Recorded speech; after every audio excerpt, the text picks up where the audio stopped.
Hello, my friend. Tonight we dive deep into the daily lives of Victorians, specifically exploring what sex was truly like during this fascinating period. And believe me, it was far stranger than the stiff collars and rigid manners might suggest.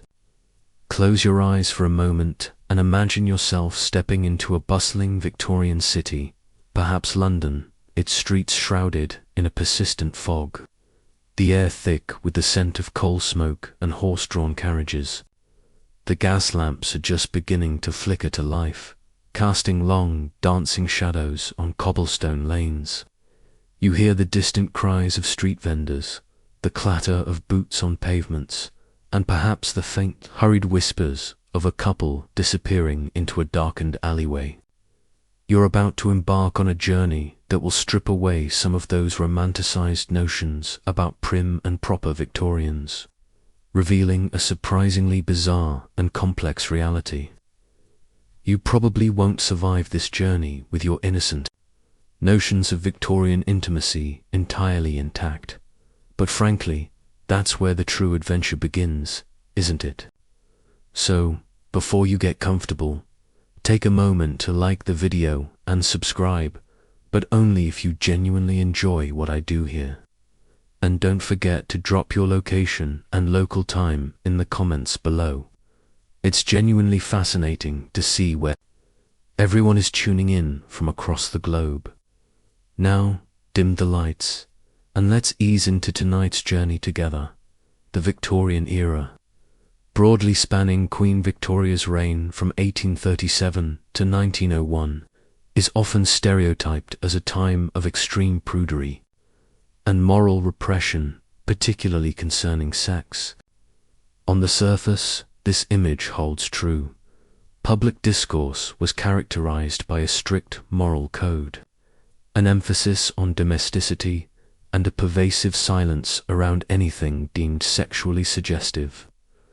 One mainstream historical fact is that decorum and strict social etiquette were paramount, creating an outward appearance of extreme modesty and rigid adherence to Christian virtues. You'd find yourself navigating a society where even the legs of a piano were sometimes covered, lest they provoke improper thoughts. It was a time when the very word leg might be substituted with limb in polite conversation, a truly baffling level of linguistic gymnastics. This seemingly impenetrable wall of propriety, however, concealed a vibrant, often contradictory, and undeniably active sexual underworld. Historians still argue whether the extreme public repression of sexuality actually fueled a more fervent private exploration of forbidden desires, or if it simply made those desires harder to acknowledge and discuss openly. As dusk settles over your imagined Victorian city, consider the very atmosphere that permeated daily life, a constant tension between outward respectability and unspoken realities. This tension created a fertile ground for bizarre practices to flourish, precisely because they were hidden from polite society. Your daily interactions would be filled with coded language and subtle cues, hinting at a reality far removed from the idealized domestic scenes painted in magazines. The pervasive silence around sex, rather than extinguishing desire, seemed to push it into stranger, more circuitous routes. From the rigid public facade that masked a hidden world of desire, let's now consider a peculiar manifestation of Victorian prudery, modesty mania, body concealment. You see, the era's obsession with propriety extended to an almost absurd degree, leading to efforts to obscure even inanimate objects, revealing a deep-seated anxiety about anything that might evoke the human form. It is a mainstream historical fact that Victorian society developed an almost pathological aversion to visible limbs, applying this modesty not just to people, but even to furniture. Imagine visiting a respectable Victorian home where, in the parlour, you notice that the legs of chairs, tables, and even pianos were sometimes draped with fabric covers, often called trousers or skirts. You wouldn't just be seeing an odd, decorative choice, you'd be witnessing a literal attempt to desexualize inanimate objects, as if the mere suggestion of a leg, even a wooden one, could somehow spark improper thoughts or feelings. It was a level of prudery that seems utterly baffling to us today, a truly bizarre application of moral censorship. One might wonder if they also covered the legs of their pet poodles, just to be safe. This extreme form of modesty stemmed from a pervasive cultural anxiety about sexuality and the human body.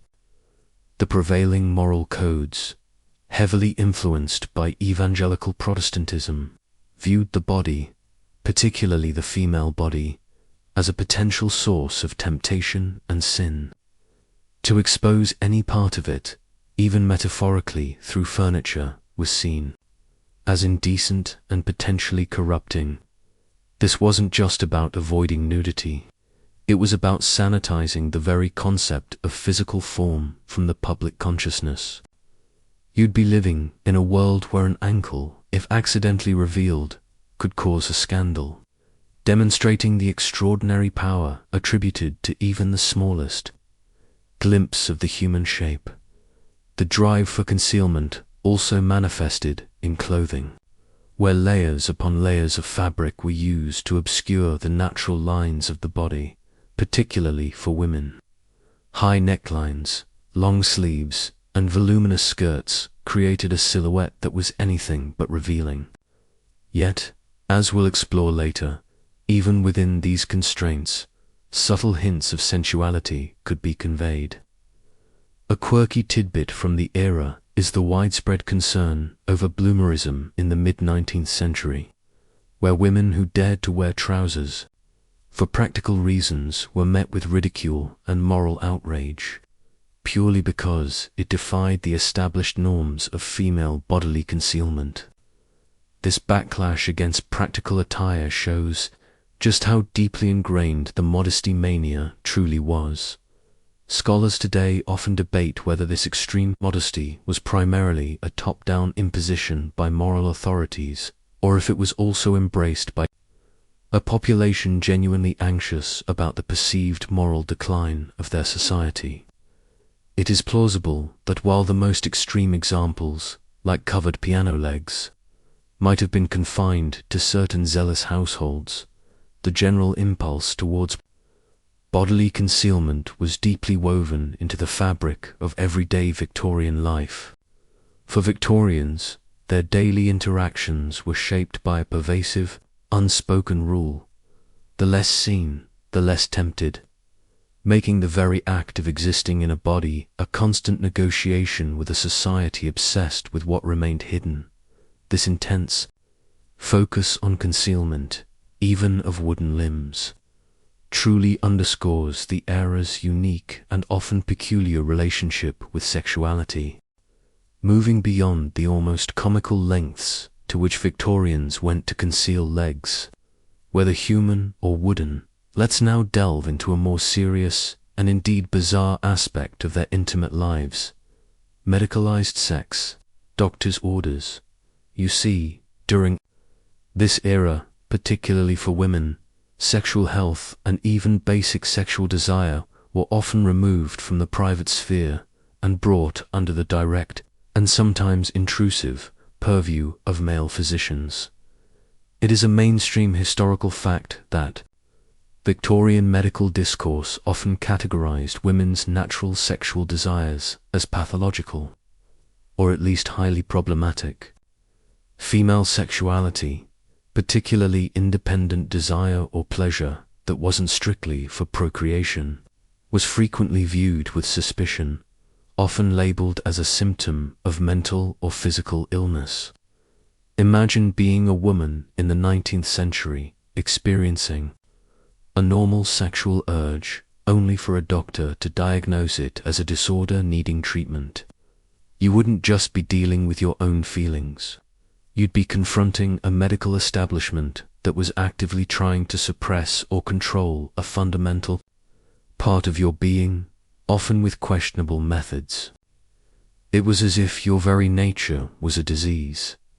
This medicalization was partly a result of the prevailing belief that women were inherently delicate, prone to nervous disorders, and ruled by their reproductive organs. Conditions like hysteria became a catch-all diagnosis for a vast array of female complaints, from anxiety and insomnia to irritability and, yes, even sexual desire. Physicians, almost exclusively male, became the gatekeepers of female well-being, including their intimate lives, often to the exclusion of the women's own perspectives or experiences. A quirky tidbit from the period is the proliferation of medical texts offering advice on how to manage a wife's nervous constitution, often implying that a lack of sexual fulfillment or, conversely, an excess of passion could both lead to illness. It was a no-win situation for women, where their bodies were constantly under medical scrutiny and judgment. The consequences of this medical control were far-reaching. Women's bodies became sites for medical intervention, even when no true physical ailment existed. Their private experiences were pathologized, leading to diagnoses and treatments that aimed to bring their sexuality into alignment with patriarchal and societal expectations of female modesty and submission. This medical authority reinforced the idea that women were inherently fragile and needed male guidance even in the most intimate aspects of their existence. You might find yourself subjected to a doctor's examination for symptoms that were, to our modern understanding, perfectly normal expressions of female physiology or emotion, but which were, at the time, seen as requiring medical intervention. Scholarly discussions often ponder whether this medicalization of female sexuality was a conscious effort to control women and reinforce patriarchal power, or if it genuinely stemmed from a limited scientific understanding combined with prevailing cultural anxieties about female desire. It is plausible that it was a complex interplay of both, where medical ignorance converged with societal prejudices to create a system that ultimately disempowered women. For Victorian women, their daily lives were not just influenced by moral strictures, but by the authoritative pronouncements of a male medical establishment that claimed to understand their intimate needs better than they did themselves, making their very bodies subject to the bizarre orders of Victorian medicine. Having seen how male physicians medicalized and often suppressed female desire, let's now examine one of the most bizarre and frankly unsettling treatments for women's supposed ailments: hysteria's cure, pelvic massage. You see, during the Victorian era, a vast array of female complaints, from anxiety to irritability, were lumped under the catch-all diagnosis of hysteria, and its prescribed remedy often involved manual stimulation by a doctor, blurring the lines between medical treatment and something far more intimate. Medical texts and practices of the 19th century frequently cited hysteria as a common, debilitating condition affecting countless women. Its symptoms were incredibly broad: nervousness, insomnia, irritability, faintness, a tendency to weep, or even excessive sexual desire. The prevailing medical theory, rooted in ancient Greek ideas of a wandering womb which we might remember from our Renaissance journey, showing how some bizarre ideas persisted, suggested that hysteria was caused by a buildup of humors or vapors in the female reproductive organs. A widely held belief of the time was that releasing these vapors or achieving a paroxysm, what we would now recognize as an orgasm, was essential for a woman's health. Imagine being a woman in distress, seeking help for genuine symptoms, only to be told your cure lay in a doctor providing manual pelvic massage to achieve a hysterical paroxysm. It certainly put a strange spin on a doctor's visit. turning a medical consultation into something deeply uncomfortable and intrusive. The practice of treating hysteria with manual stimulation by a physician became astonishingly common, particularly in the latter half of the century. Doctors would perform these treatments in their offices, with or without the presence of a chaperone. The process was often lengthy, requiring multiple sessions before a paroxysm could be induced.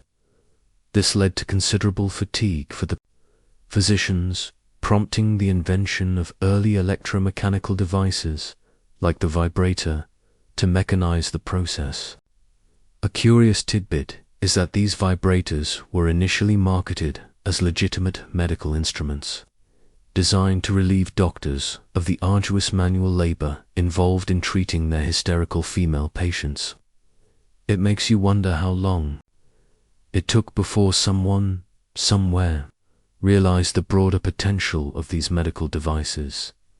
The implications of this cure were profound and disturbing. It pathologized female sexual pleasure, framing it not as a natural human experience, but as a medical symptom requiring professional intervention. Women were denied agency over their own bodies and desires, with their sexual relief administered by male authority figures. The boundary between medical care and sexual exploitation was incredibly blurry, if it existed at all. The ethical questions surrounding this practice are, to put it mildly, immense. Researchers today actively examine whether this widespread treatment was primarily a reflection of male physicians' control over female bodies and their sexuality, or if it genuinely arose from a sincere, albeit misguided, attempt to alleviate suffering within the confines of limited medical knowledge. It is certainly plausible that both factors played a role, creating a system that was both therapeutically dubious and deeply exploitative. For Victorian women, their intimate lives were not just privately managed but publicly, and strangely, medically intervened upon. The experience of seeking relief for common anxieties could lead to bizarre and unsettling cures, forever linking their psychological well-being to a doctor's hands and a very particular kind of paroxysm. This strange chapter in medical history reveals the bizarre ways in which societal anxieties about female sexuality manifested, transforming a doctor's office into a space of unexpected and often disturbing intimacy. Following the unsettling revelations about the medical cure for hysteria, let's now plunge into another facet of Victorian sexual anxiety: masturbation panic, moral decay.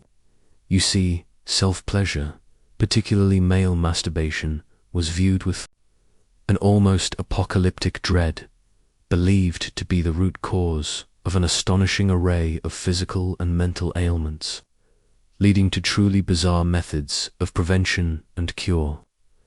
During the Victorian era, the act of masturbation, often referred to by euphemisms like self-abuse or the solitary vice, was considered a grave sin and a terrifying threat to health. This wasn't merely a moral judgment, it was a pervasive medical belief.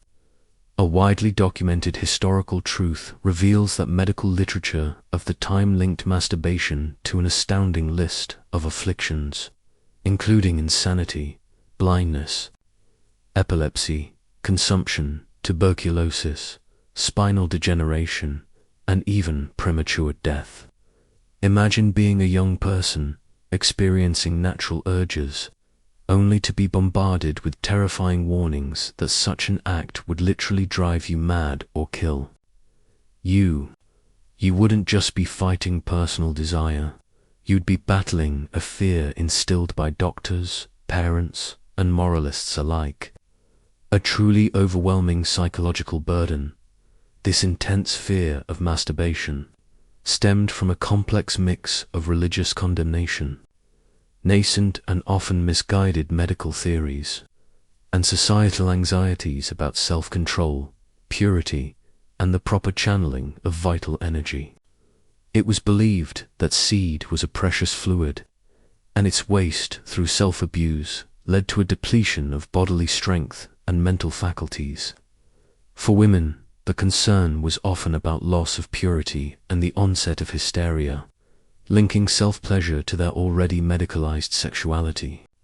A particularly strange, if somewhat humorous, tidbit involves the invention of anti-masturbation devices. These included spiked rings worn on the penis at night to cause pain upon erection, or elaborate cages and restraints designed to prevent contact. For girls, some doctors recommended clitoridectomies, removal of the clitoris, as a cure for persistent masturbation. It paints a grim, almost dystopian picture of attempts to control intimate behavior. The measures taken to prevent self-abuse were not limited to medical interventions. Parents were advised to closely monitor their children, ensuring they slept on hard beds, had cold baths, and wore special nightwear that prevented contact with their genitals. Strict diets, devoid of stimulating foods, were also recommended. The constant vigilance and the fear instilled created a pervasive atmosphere of anxiety around the body and its natural urges. Picture a child constantly under surveillance, every movement scrutinized. Their developing sexuality viewed not with understanding, but with suspicion and dread. Modern analyses by historians and medical scholars widely suggest that this masturbation panic was less about genuine medical concern and more about controlling sexuality, particularly male sexuality, within a highly moralistic and patriarchal society. It is certainly plausible that these exaggerated warnings and bizarre cures serve to reinforce societal norms of self-control, discipline, and the channeling of male energy into productive, non-sexual pursuits. For Victorians, their intimate lives were haunted by this pervasive dread, transforming a natural act into a source of profound guilt and terror. The bizarre lengths to which society went to prevent sexual abuse truly highlight the era's deep-seated anxieties about uncontrolled desire and the perceived fragility of both body and mind when confronted with the specter of moral decay. Leaving behind the horrifying cures for masturbation, let's now consider how Victorian societal anxieties about the body and sexuality were paradoxically expressed and concealed through female fashion, sensual constraints. You see, while women's clothing was designed for modesty and restriction, it often subtly hinted at, and even enhanced, an underlying sensuality, creating a fascinating push-and-pull between concealment and allure. Victorian women's fashion is famously characterized by its voluminous skirts, high necklines, and layers upon layers of fabric. At first glance, these garments appeared designed purely for modesty, covering almost every inch of the body. Indeed, a widely accepted historical understanding confirms that the ideal Victorian woman was expected to be a paragon of purity and domesticity, and her clothing reflected this ideal of demureness and virtue. Imagine trying to move freely, let alone engage in any sort of physical activity, while encased in a steel-boned corset, multiple petticoats, and a heavy skirt that swept the floor. You wouldn't just be making a fashion statement. You'd be making a statement about your social status and your adherence to rigid gender roles. Effectively, a walking monument to constraint. Yet, within these very constraints, a subtle and often powerful form of sensuality emerged. The corset, far from simply being a tool of torture, served to create an exaggerated hourglass figure, emphasizing a tiny waist and pushing the bosom upwards. While the décolletage might have been modest by modern standards, the pronounced curve of the bust and hips, achieved through extensive boning and padding, was undeniably alluring, creating a dramatic silhouette that hinted at the figure beneath. A fascinating detail from fashion history reveals that women's dresses often featured elaborate draping and ruching around the bustle area, drawing attention to the posterior in a way that, while not explicit, certainly emphasized curves. It was like wrapping a present in layers of paper, only to tie an enormous, eye-catching bow right where you wanted attention drawn. The rustle of a woman's skirts, the subtle sway of her hips beneath the voluminous fabric, the glimpses of a gloved hand or a tiny, carefully shod foot, these seemingly innocuous elements could all become part of a complex language of subtle allure. The very act of concealing could create fascination, sparking curiosity about what lay beneath the layers. A peculiar tidbit is the popularity of certain fabrics, like silk and velvet, which, despite their weight, could drape and shimmer in ways that emphasized movement and the underlying form, adding to the sensual, albeit hidden, appeal. You might hear the soft swish of a woman's dress as she walked past, a whisper of sound that, combined with a fleeting scent of perfume, could be more evocative than any overt display. Discussions by cultural historians often explore whether these fashion choices were primarily a reflection of patriarchal control over female bodies, or if women themselves found ways to express agency and subtle sensuality within the rigid confines of the era's sartorial norms. It is certainly plausible that while external pressures dictated the overall form, women cleverly manipulated details to achieve both respectability and a degree of allure. For Victorian women, their daily attire was a complex performance, a balancing act between virtue and subtle sensuality, ensuring that even under layers of fabric, the echoes of desire found their way into the visual landscape of the age. Following the intriguing paradox of female fashion, which managed to be both constraining and subtly sensual, let's now turn our attention to the gentleman of the era, male fashion, coded signals. You see, Victorian men's attire, though seemingly drab and uniform, was in fact a complex system of subtle cues, conveying status, respectability, and even hinting at a certain virility, often without an ounce of overt display. A fundamental shift in male fashion during the Victorian era was the move towards a more subdued and conservative aesthetic, famously embodied by the dark, tailored suits and rigid collars. This wasn't merely a stylistic choice. It reflected a societal emphasis on seriousness, business acumen, and moral rectitude.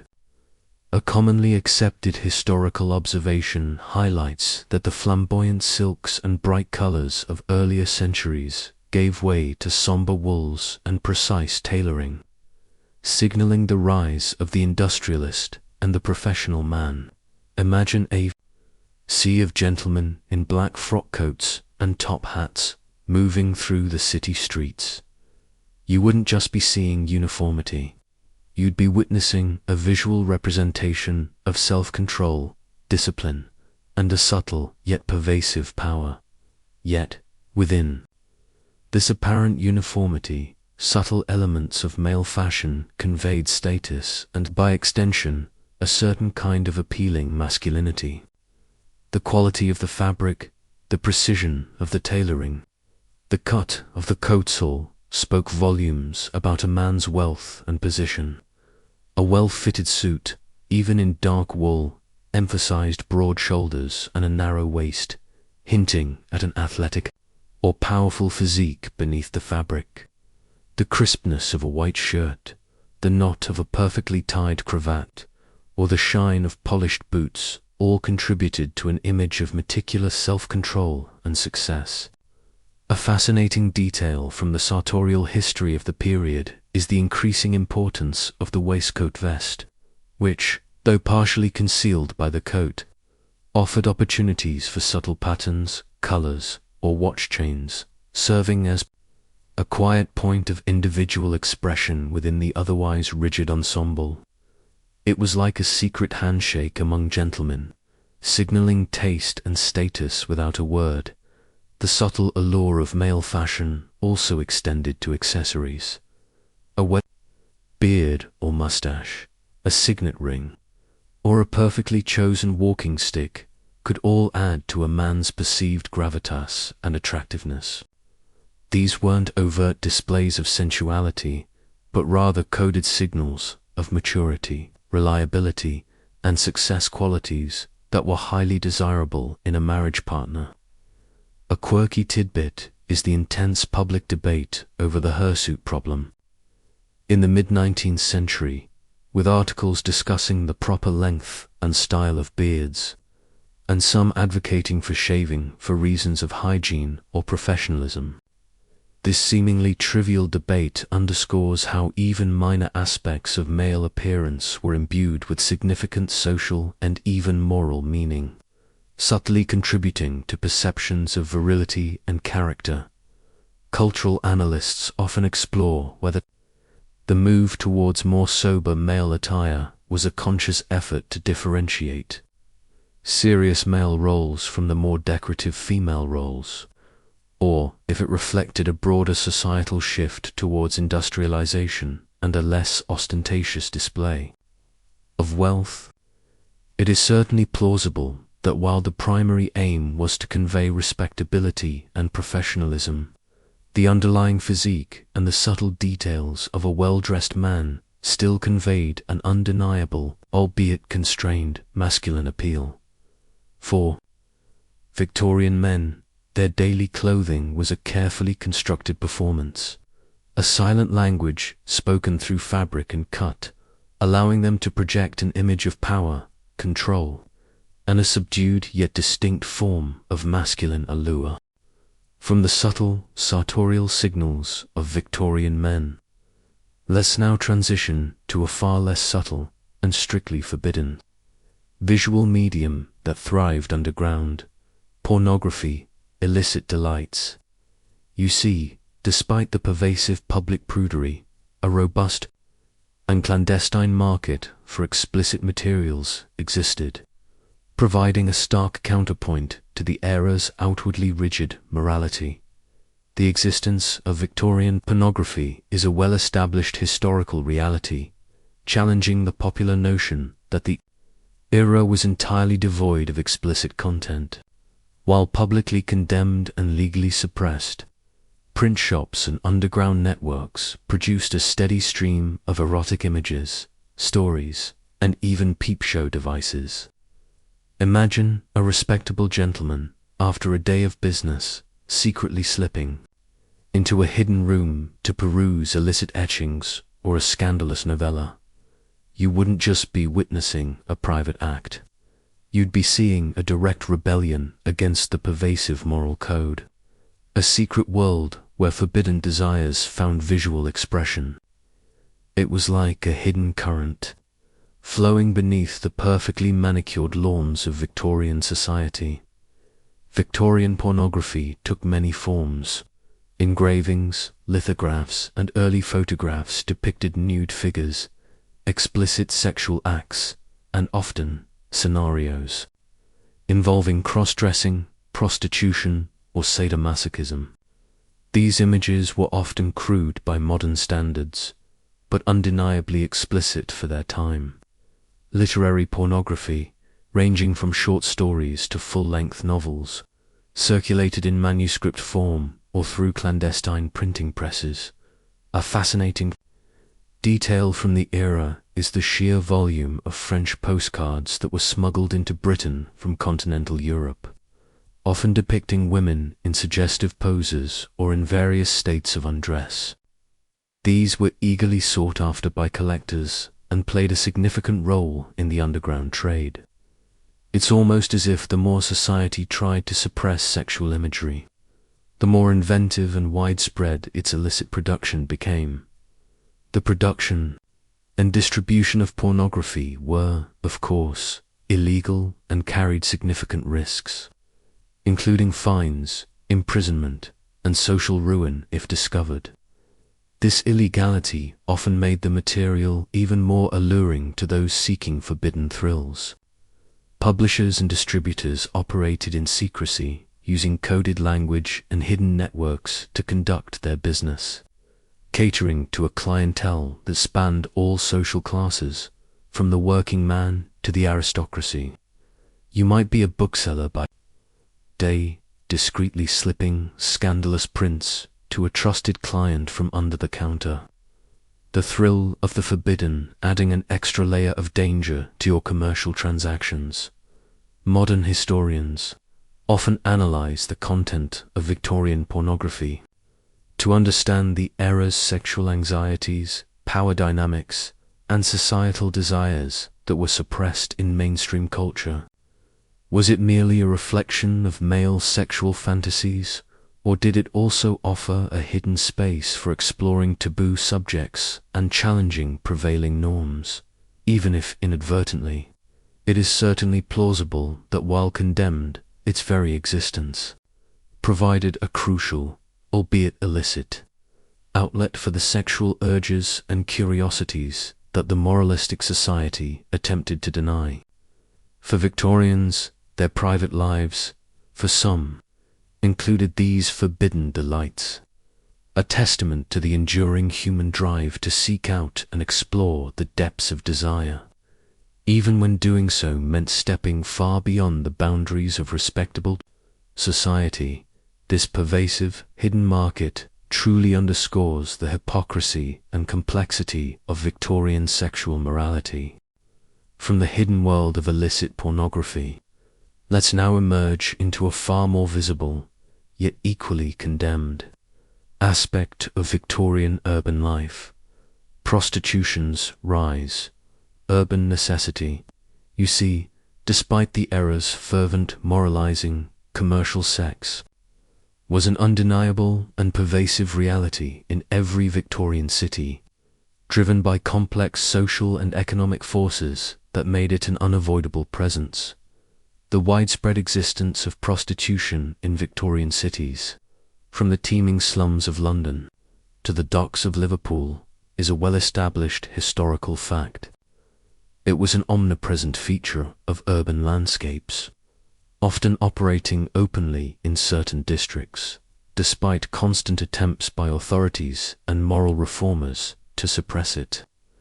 Imagine walking through a bustling street at night and encountering women, openly soliciting passers-by, their attire and demeanor marking them as part of the unfortunate class.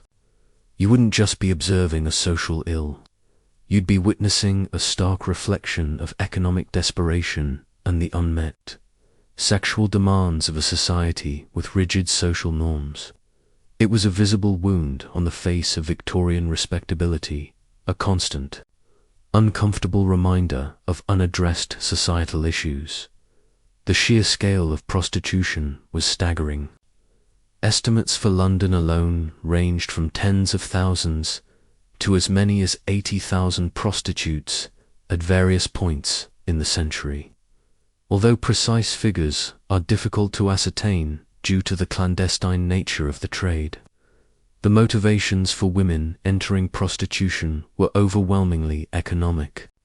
For many, particularly young women from impoverished backgrounds, it was a desperate means of survival, offering a way to earn money in a society with limited opportunities and abysmal wages for working-class women.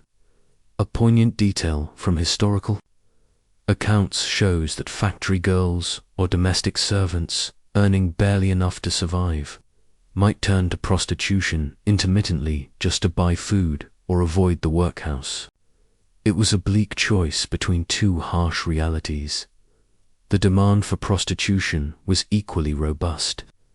Victorian society imposed strict sexual mores, particularly on unmarried men, who were expected to remain chaste until marriage, which often came later in life due to economic constraints. This created a large pool of men with unmet sexual needs, the existence of a vast servant class, and a transient population of sailors, soldiers, and migrant workers further fueled this demand.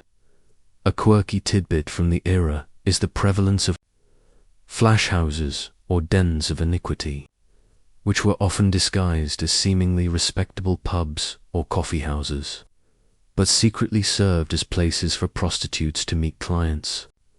It was like a game of moral hide-and-seek, where illicit activities thrived, just beneath the surface of everyday life.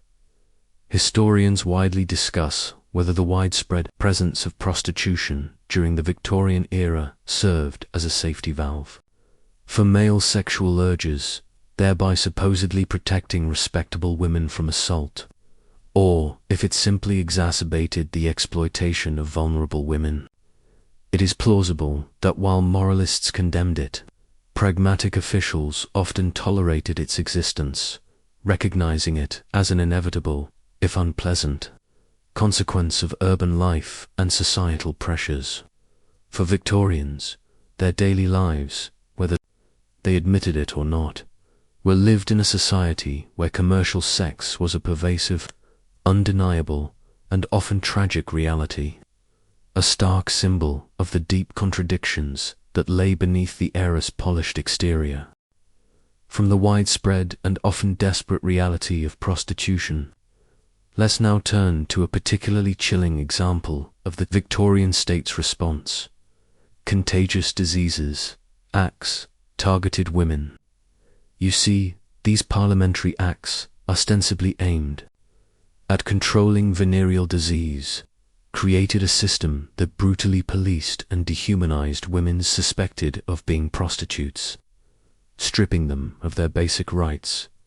The Contagious Diseases Acts, passed in Britain between 1864 and 1869, were a series of laws that allowed police in garrison towns and port cities to arrest women suspected of being common prostitutes and subject them to compulsory internal medical examinations for venereal diseases. A fundamental historical truth is that these women, if found to be infected, could be detained in lock hospitals for months, against their will, until they were cured, even if the symptoms simply subsided. Imagine being a woman in a public place, merely walking alone, and being accosted by a policeman, dragged to a clinic, and forced into an invasive examination, simply because he suspected you of being a prostitute. You wouldn't just be losing your dignity, you'd be losing your freedom, your bodily autonomy, and any semblance of legal protection. It was a terrifying reality, a state-sanctioned assault on vulnerable women. These acts were a response to concerns about venereal disease, primarily syphilis and gonorrhea, spreading among soldiers and sailors, which was seen as weakening the military and naval forces. The underlying assumption was that women, specifically prostitutes, were the sole source of the infection, and therefore their bodies needed to be controlled and cleaned for the sake of male health and national defense. Men, even if they frequented prostitutes, were almost never subjected to similar examinations or detention. A particularly perverse detail from the implementation of these acts is the arbitrary nature of suspicion, where any woman deemed to be walking too slowly, dressing too poorly, or simply unaccompanied could be targeted, effectively criminalizing poverty and independent female movement. It was a legal framework that seemed designed to punish women for existing in public. The impact on the lives of the targeted women was devastating. They faced immense humiliation, social ostracism, and psychological trauma from the forced examinations and detentions. Many committed suicide rather than endure the indignity. The act sparked a powerful feminist backlash, led by figures like Josephine Butler, who argued vehemently against the double standard and the violation of women's civil liberties.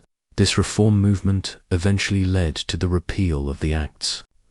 A quirky tidbit from the period's reform efforts is the clever use of public protests and petitions, gathering thousands of signatures, which eventually brought enough political pressure to bear on Parliament. It showed the power of collective action, even in a society that tried to silence certain voices. Historians and social commentators have widely discussed whether the Contagious Diseases Acts represented a pragmatic, albeit harsh, public health measure, or if they were primarily a manifestation of patriarchal power and class control, scapegoating vulnerable women for societal problems.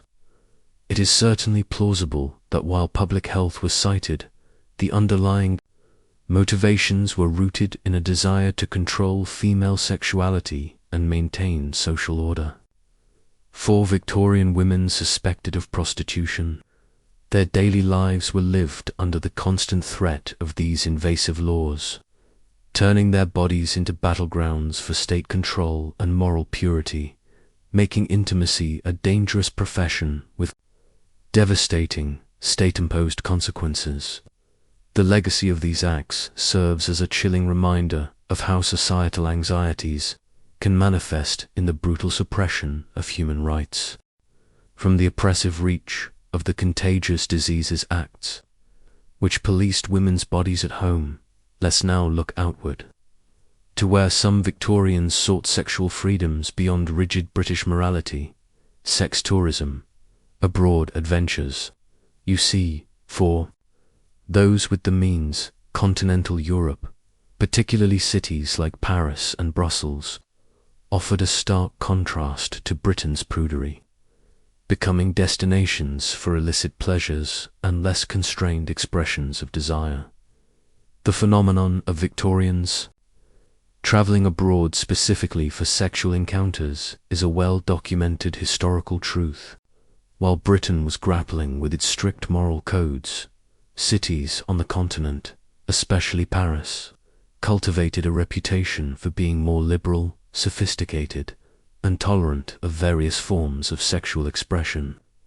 Imagine being a British gentleman, stifled by the pervasive moralism of London, stepping off a train in Paris and entering a world where courtesans were celebrated, cafes buzzed with less inhibited conversations, and artistic nudes were openly displayed in salons.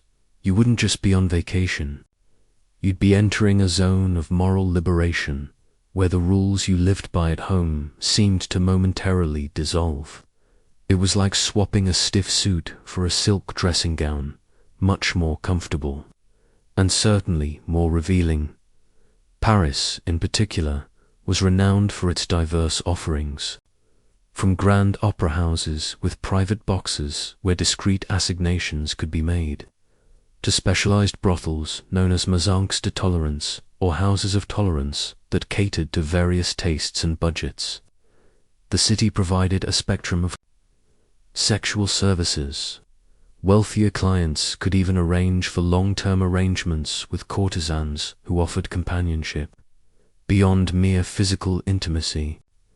A fascinating detail from contemporary travelogues and personal letters reveals how British visitors, while publicly maintaining an air of disapproval, privately indulged in these continental liberties, often keeping their adventures a strict secret upon returning home.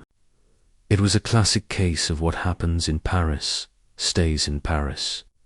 Long before Las Vegas coined the phrase, the motivation for this sex tourism wasn't solely about physical gratification. It was also about escaping the suffocating hypocrisy and moral judgment prevalent in Britain. For many, it represented a temporary freedom from the rigid class structures and the constant scrutiny of Victorian society. It allowed for experiences that were simply unthinkable in a British context, where even minor transgressions could lead to social ruin. A quirky tidbit is the anecdotal evidence of guidebooks for gentlemen travellers, which, while ostensibly about culture, often contained thinly veiled tips on where to find entertainment abroad. This subtle guidance reflects the widespread, if unspoken, demand for such information among British tourists. Historians often interpret this pattern of sex tourism as a clear indicator of the profound contradictions within Victorian morality, suggesting that the strictness at home simply pushed certain behaviors underground or, in this case, overseas. It is certainly plausible that while public morality in Britain demanded chastity and propriety, the economic realities and personal desires of many ensured a steady stream of travellers seeking more liberal sexual environments. For Victorians, their daily lives could swing between extreme repression and daring indulgence, with a journey across the English Channel offering a temporary passport to a world where desires, though still potentially risky, could be explored with a greater sense of anonymity and a fleeting taste of true, albeit illicit, freedom. Having explored the escapades of Victorians seeking sexual freedoms abroad, let's now return to a far more perilous form of hidden desire within Britain itself: homosexuality, hidden lives. You see, in an era that criminalized same-sex relations, those who experienced such desires were forced into a clandestine existence, constantly navigating a treacherous landscape of societal condemnation and severe legal penalties. The Victorian era, despite its outward focus on family and procreation, saw the criminalization of same-sex acts between men, often under broadly interpreted sodomy laws inherited from earlier centuries. A fundamental historical truth is that the gross indecency clause of the 1885 Criminal Law Amendment Act, in particular, made any homosexual act between men, even if consensual and in private, a serious crime punishable by imprisonment, hard labor, or even worse. Imagine living in a society where your deepest affections, your most intimate desires, could lead to public ruin, a lengthy prison sentence, or even societal ostracism by your own family. You wouldn't just be keeping a secret. You'd be living a double life, constantly terrified of exposure, where every unguarded glance or whispered word could lead to catastrophe. It was a terrifying game of hide-and-seek, but with your entire life at stake. This intense legal and social repression forced same-sex desire deeply underground, leading to the formation of secretive networks, coded languages, and hidden meeting places.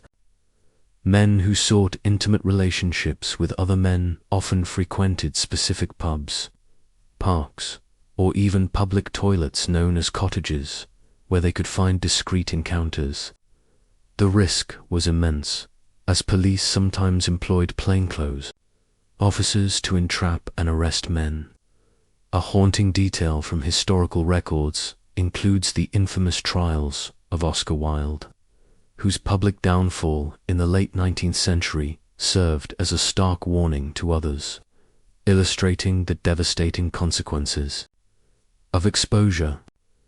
His tragic fate cast a long, chilling shadow over countless hidden lives. For women, while lesbian relationships were generally not criminalized in the same way, they were often rendered invisible or simply dismissed by a patriarchal society that struggled to conceive of female sexuality outside the context of male desire. However, closed female friendships, sometimes referred to as Boston marriages in later periods, could provide emotional and physical intimacy, often existing within a respectable, if sometimes ambiguous, social sphere. A quirky tidbit is the literary subtext in some Victorian novels, where intense female friendships can be read with a queer sensibility, hinting at deeper bonds that went unacknowledged by mainstream society but were perhaps understood by a knowing few.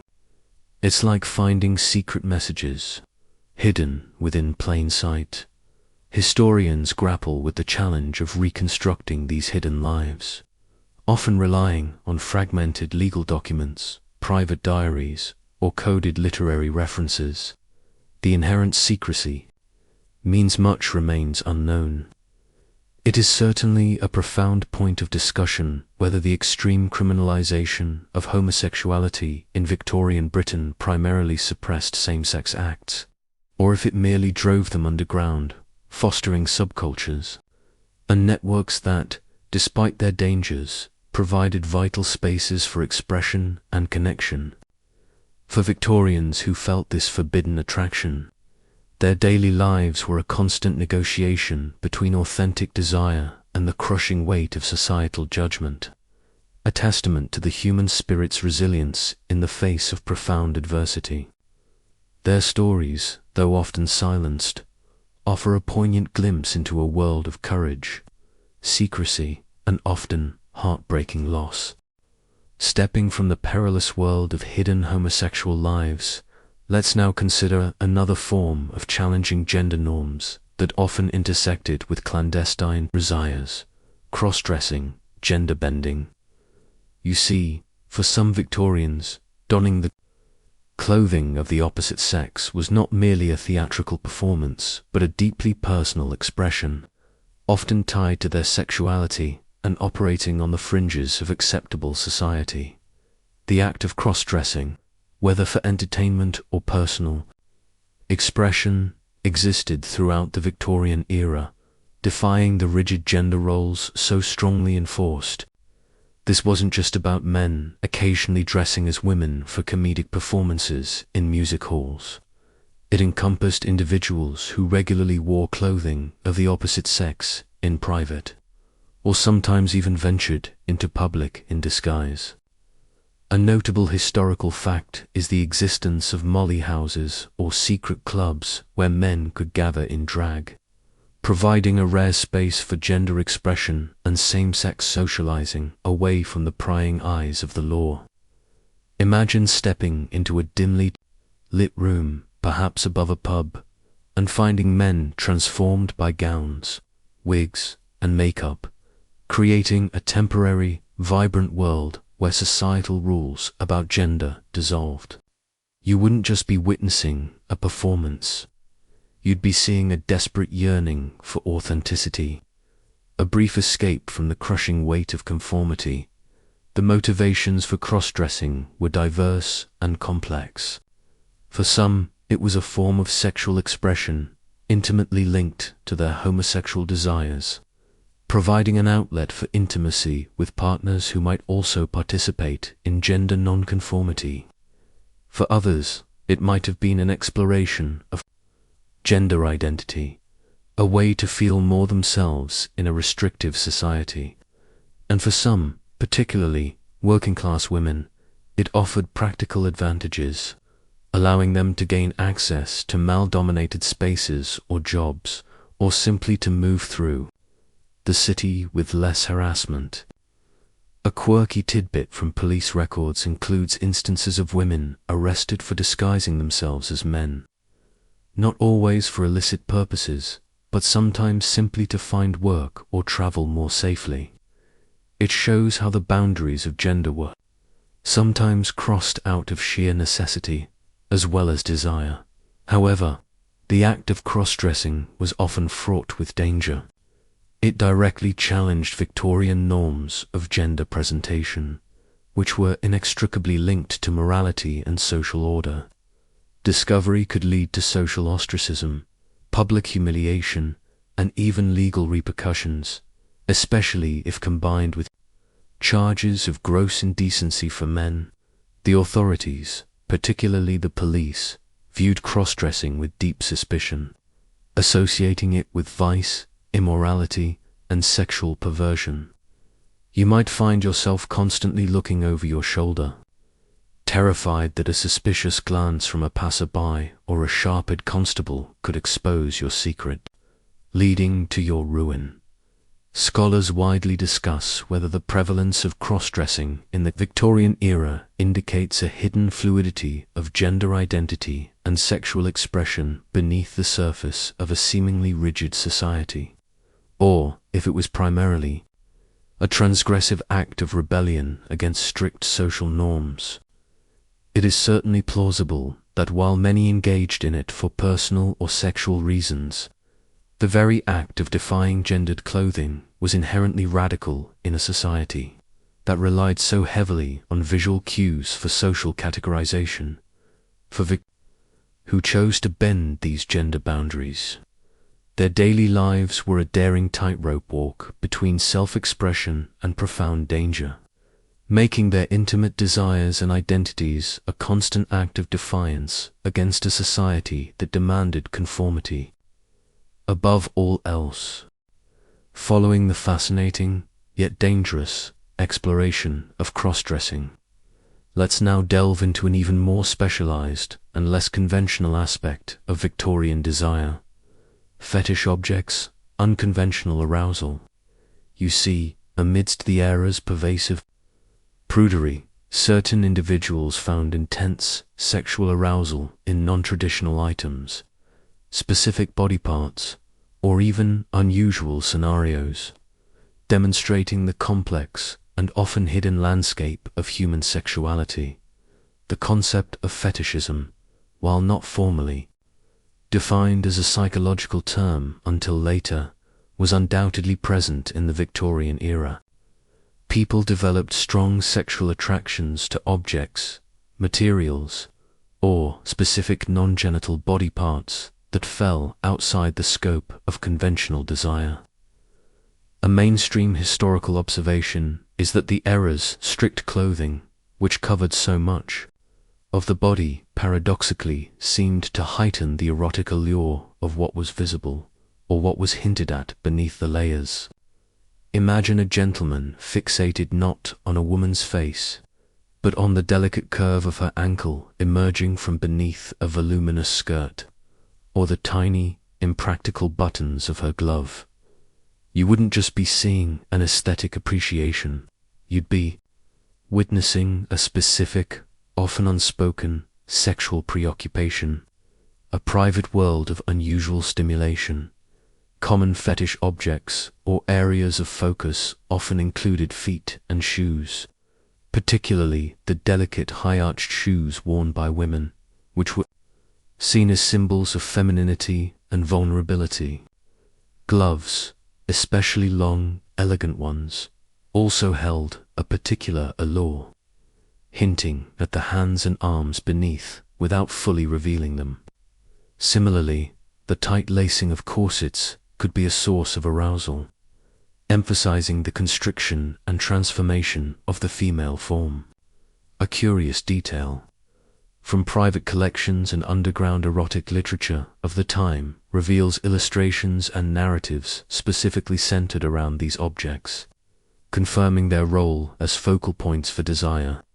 It's like a secret language, where a discarded slipper or a perfectly tied ribbon could spark a powerful, hidden fantasy.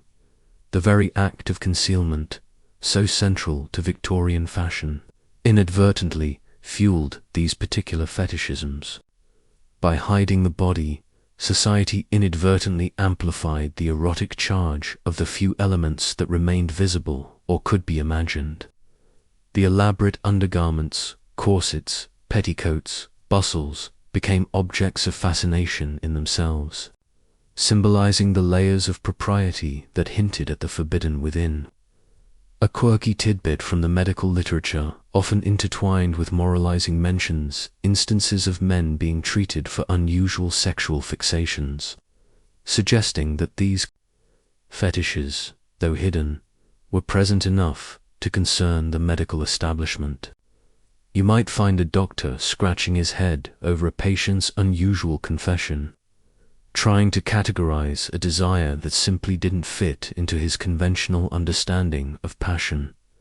Historians and sexologists often explore whether the prevalence of certain fetishes in the Victorian era was a direct consequence of the era's repressive sexual climate, where desires found highly specific, often symbolic, outlets, or if these are simply enduring facets of human sexuality that become more noticeable under strict societal norms. It is certainly plausible that the rigid constraints of Victorian life, which suppressed overt sexual expression, compelled desire to manifest in more indirect and specific ways. For Victorians, their private worlds could hold these unconventional attractions, proving that human desire, no matter how much society tries to control or define it, will always find its own unique and sometimes bizarre pathways to arousal, lurking just beneath the surface of respectability. Stepping away from the very personal, often hidden, world of fetishes, let's now enter a dimly lit, incense-filled room where the boundaries between the spiritual and the sensual, sometimes surprisingly blurred, spiritualism, seances, and seduction. You see, the Victorian fascination with contacting the dead sometimes created unexpected opportunities for illicit encounters, transforming a quest for otherworldly connection into a stage for earthly desires. The latter half of the Victorian era witnessed a massive surge in the popularity of spiritualism, a belief system centered on communicating with the spirits of the deceased, often through mediums in seances. This wasn't a fringe movement. It attracted millions of adherents from all social strata, including prominent figures. A widely acknowledged historical fact is that seances, with their darkened rooms, hushed atmospheres, and often emotionally vulnerable participants, provided a unique environment ripe for suggestion, manipulation, and sometimes less than spiritual interactions. Imagine sitting in a darkened parlor, holding hands with strangers, hoping to hear from a departed loved one, while subtly aware of the proximity and touch of another participant. You wouldn't just be seeking communion with the dead, you'd be in a highly charged, intimate setting where inhibitions could easily lower. Mediums, often women, held significant power and influence in these settings. While many were sincere, others were undoubtedly charlatans who exploited their clients. Grief and credulity. The darkened rooms, the physical contact required holding hands in a circle, and the emotional intensity of the seances could create opportunities for flirtation or even more explicit sexual advances, often under the guise of spirit influence or magnetic forces. A curious detail from the period's numerous exposes of fraudulent mediums often included accounts of mediums seducing vulnerable sitters, or even being caught in compromising positions with clients after the lights came back on. It was like a very elaborate, dimly lit dating game, but with ghosts as the chaperones, or lack thereof.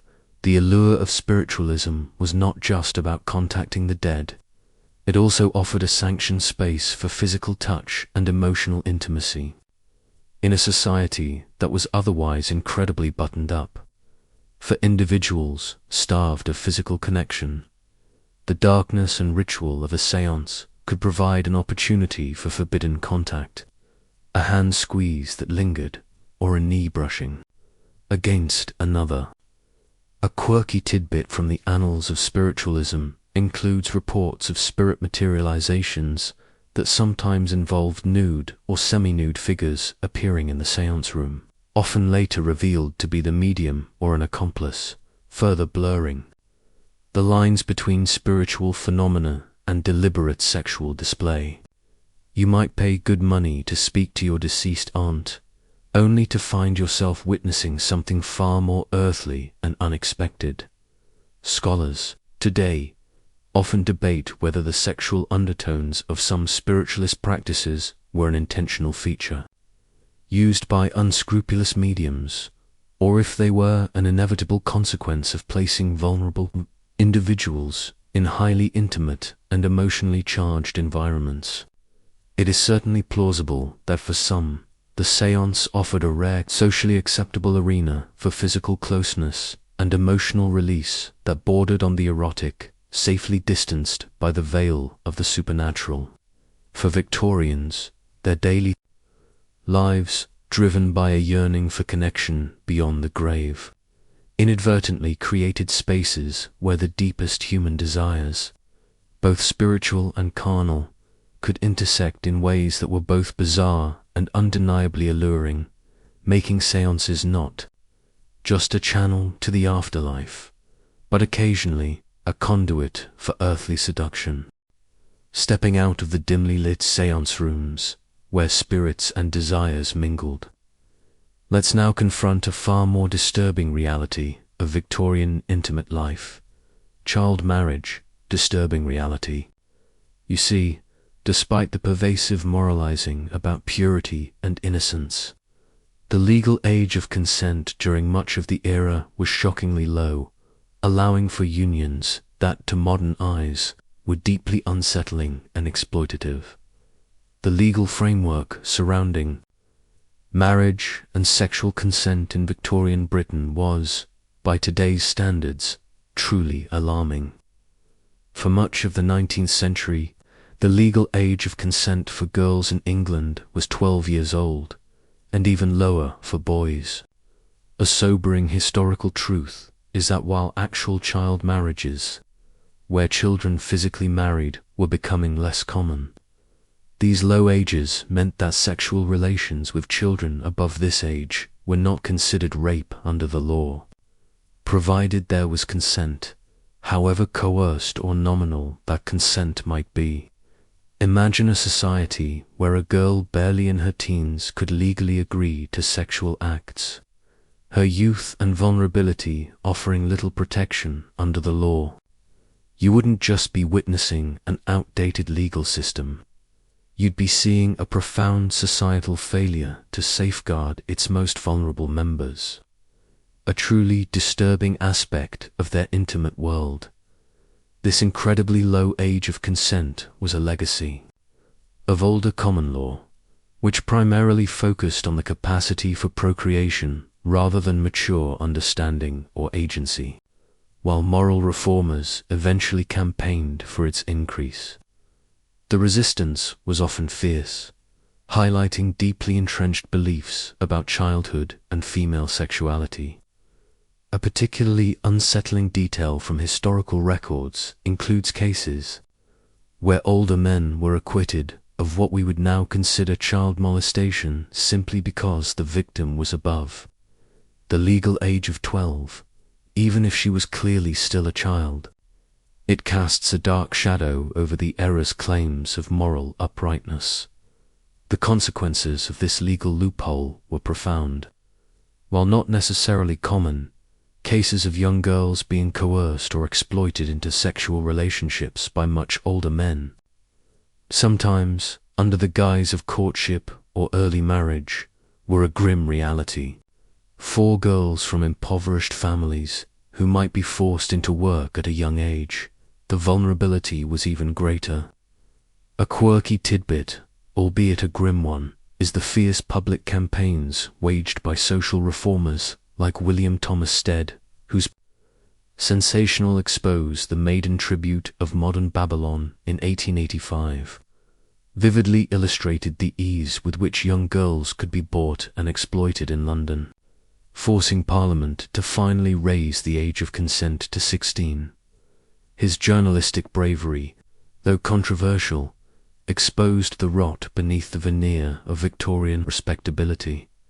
Scholarly analyses of this period often highlight that the low age of consent was not merely an oversight, but a reflection of a society that viewed children, particularly girls, as possessing limited rights and being primarily destined for marriage and motherhood.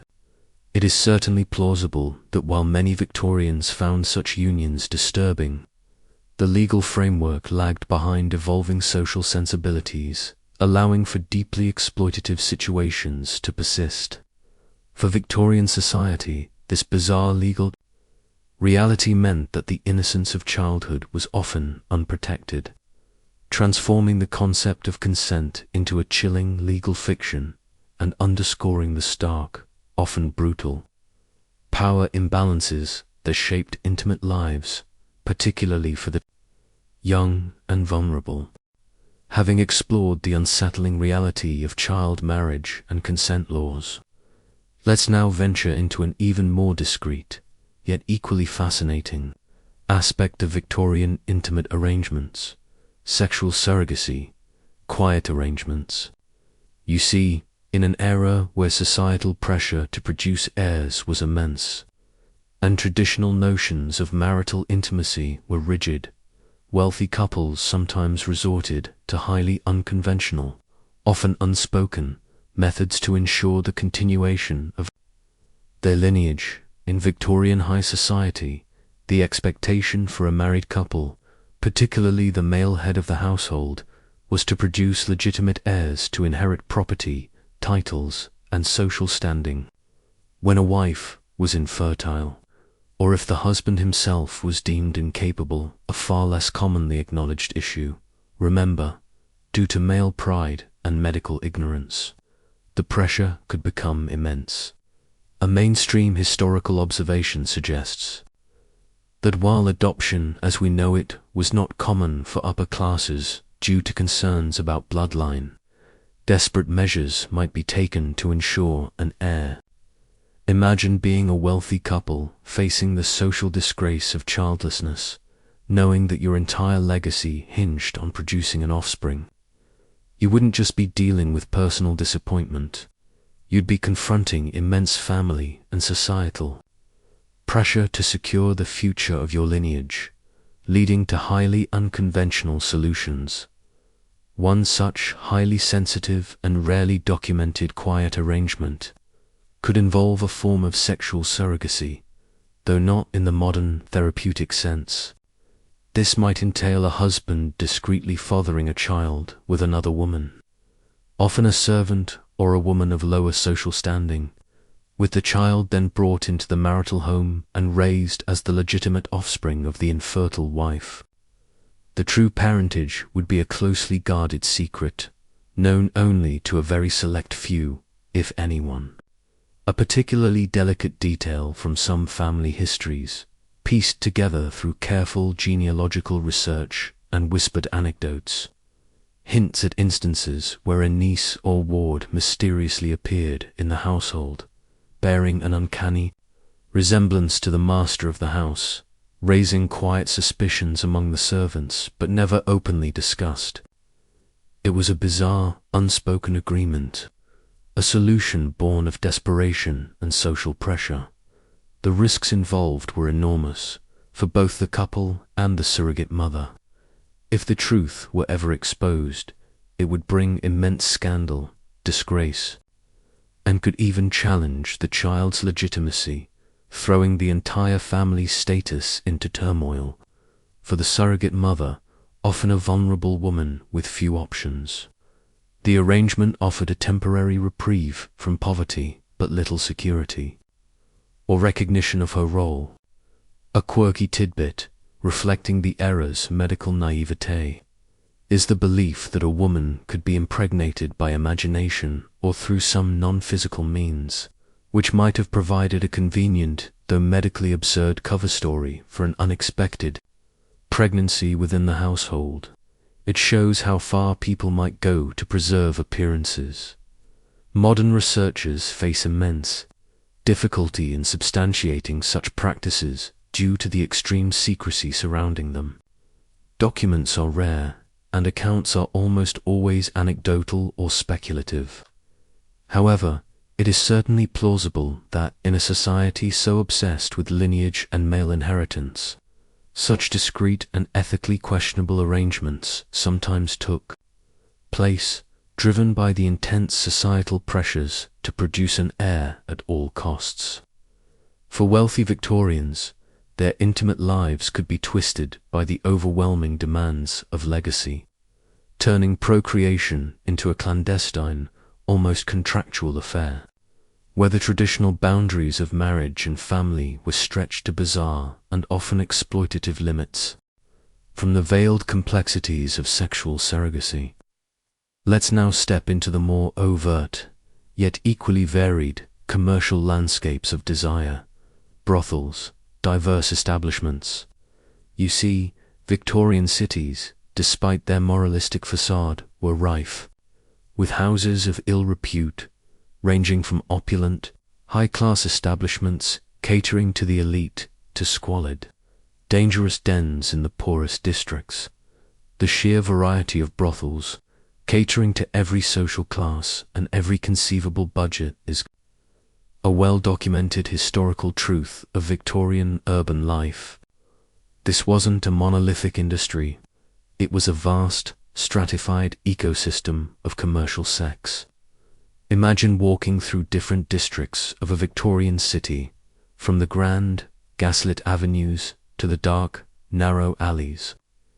In one street, you might find a discreet, elegant townhouse with drawn curtains and a hushed atmosphere, while in another, a row of dilapidated tenements might house dozens of cramped, filthy rooms offering cheap, quick encounters. You wouldn't just be observing different levels of wealth. You'd be witnessing a stark social hierarchy even within the realm of illicit desire. It was like a stratified society compressed into a single, morally dubious industry. At the top of this hierarchy were the high-class brothels, often catering to gentlemen from the aristocracy, wealthy merchants, and politicians. These establishments were discreet, luxurious, and often run by formidable madams who provided not just sexual services, but also a veneer of respectability, fine dining, and cultured conversation. The women working there, while still prostitutes, often commanded higher fees and lived in comparative comfort, sometimes even receiving an education. A fascinating detail from the period's memoirs and police reports reveals that these brothels could act as social clubs, places where powerful men could discuss business and politics in a relaxed, confidential setting. It was like a very exclusive, very adult gentleman's club with an additional service menu. Conversely, at the bottom were the flash houses, common brothels, and penny dreadfuls found in the slums and working-class areas. These places were often overcrowded, unsanitary, and incredibly dangerous for both the women and the clients. Prices were low, and the women, many of whom were desperately poor, faced brutal conditions, violence, and rapid decline from disease and hardship. A quirky tidbit from the social surveys of the time, though grim, notes the sheer desperation of some working-class women who would offer themselves for a piece of bread or a small amount of gin, highlighting the abject poverty that drove many into the trade. It was a brutal, no-frills market for survival, where human dignity was the first casualty. Historians and social reformers of the era widely analyzed the existence and proliferation of these diverse brothels. Was it a necessary evil to contain? Male desire, as some argued, or a stark symptom of societal failures, particularly economic inequality and the double standards applied to male and female sexuality? It is certainly plausible that while the moral outcry against prostitution was constant, the pragmatic realities of urban life and the deep-seated demands for commercial sex ensured its enduring presence, adapting its form to suit every social stratum. For Victorians, their daily urban landscape, whether they acknowledged it or not, included these myriad establishments, each a different reflection of the era's complex, often contradictory, relationship with desire, class, and survival, making intimacy a commodity traded in countless forms. Leaving the varied landscape of Victorian brothels, let's now turn to a far more delicate and personal form of intimate exchange: love tokens, sentimental and suggestive. You see, amidst a society that often suppressed overt expressions of affection, small, discreet gifts played a crucial role, carrying hidden messages of desire, devotion, or even illicit passion between lovers. In an era where public displays of affection were frowned upon, and direct declarations of love were often reserved for formal courtship or poetry, the exchange of subtle love tokens became a mainstream historical practice for conveying intimate sentiments. These weren't grand gestures.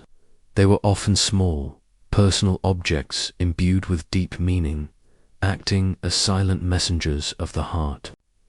Imagine a young woman receiving a locket, seemingly an innocent piece of jewelry, but knowing that inside lay a tiny curl of her beloved's hair, a secret symbol of their bond.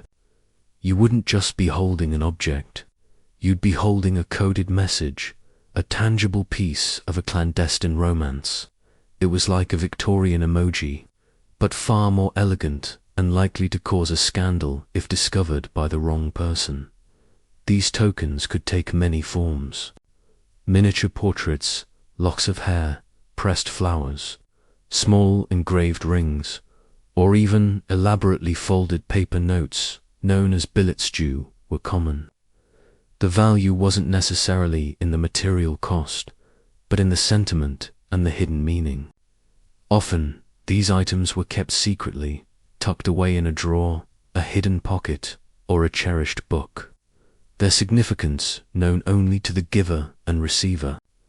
A fascinating detail from the period's language of flowers reveals how specific blooms carried precise meanings, allowing for highly nuanced messages of love, longing, or even rejection to be conveyed through a simple bouquet. It allowed for intricate flirtation without uttering a single, potentially compromising, word. Beyond the overtly romantic, some love tokens could carry more suggestive, or even risk, undertones, especially in illicit relationships. A particularly private gift, perhaps a piece of intimate apparel, or an object associated with a secret meeting place, could become a powerful reminder of shared experiences. A quirky tidbit from the annals of Victorian collecting reveals a fascination with hairwork jewelry, where intricate designs were woven from the hair of loved ones, not just for mourning but sometimes as highly personal and intimate tokens, exchanged between secret lovers. It's a bit eerie to our modern sensibilities, but it was incredibly popular, showing how deeply personal and physically connected these tokens could be. Historians often examine these love tokens to gain insight into the emotional and sexual lives of Victorians, particularly those relationships that existed outside the strictures of formal marriage. Did these tokens primarily serve to reinforce conventional romantic bonds, or did they also provide a vital outlet for expressing desires that could not be openly acknowledged, particularly in illicit affairs? It is certainly plausible that while their outward appearance was often innocent, their private meaning could be profoundly sensual, serving as tangible reminders of forbidden passion. For Victorians, their daily lives were filled with unspoken rules, but these small, carefully chosen objects offered a secret language, allowing desires to be felt, shared, and remembered in a world where true intimacy was often forced into the shadows. Stepping away from the delicate language of love tokens, which hinted at concealed desires, let's now confront a far more stark reality that shaped Victorian intimate lives: reproductive health, limited choices. You see, in an era before reliable contraception, couples navigated a precarious landscape where unwanted pregnancies were common, and the options for managing fertility were scarce, often dangerous, and deeply shrouded in secrecy. The absence of safe and effective birth control methods is a fundamental historical truth that profoundly impacted Victorian intimate relationships. While some rudimentary and often ineffective methods existed, such as withdrawal, rudimentary condoms made from animal intestines, or various homemade spermicidal concoctions, their reliability was minimal, and knowledge of them was often limited or seen as illicit. Imagine being a married woman, facing the relentless cycle of pregnancy and childbirth, often at great risk to your health, with virtually no reliable means to control the size of your family. You wouldn't just be managing a household, you'd be constantly navigating the biological roulette of repeated pregnancies, often leading to large families that strained resources and bodies. It was a constant source of anxiety, a biological lottery with high stakes. The primary method of birth control was often abstinence, particularly for women after they had produced a certain number of children or if their health was poor. However, this often placed a strain on marital intimacy and was not always practiced or desired by both partners. For working-class families, large numbers of children could mean even deeper poverty, driving some to desperate measures. A particularly grim detail from the period is the widespread practice of infanticide or baby farming, where infants were left with caretakers who often neglected them to death, born out of desperation to hide or dispose of unwanted children, particularly those born out of wedlock. It highlights the brutal consequences of limited reproductive choices. While abortion was illegal and dangerous, it certainly occurred, often performed by untrained individuals using crude and perilous methods, carrying immense risks of infection, injury, and death for the woman. Advertisements for female pills or restoratives that subtly hinted at abortifacient properties could be found in some newspapers, but these were unregulated and highly dangerous.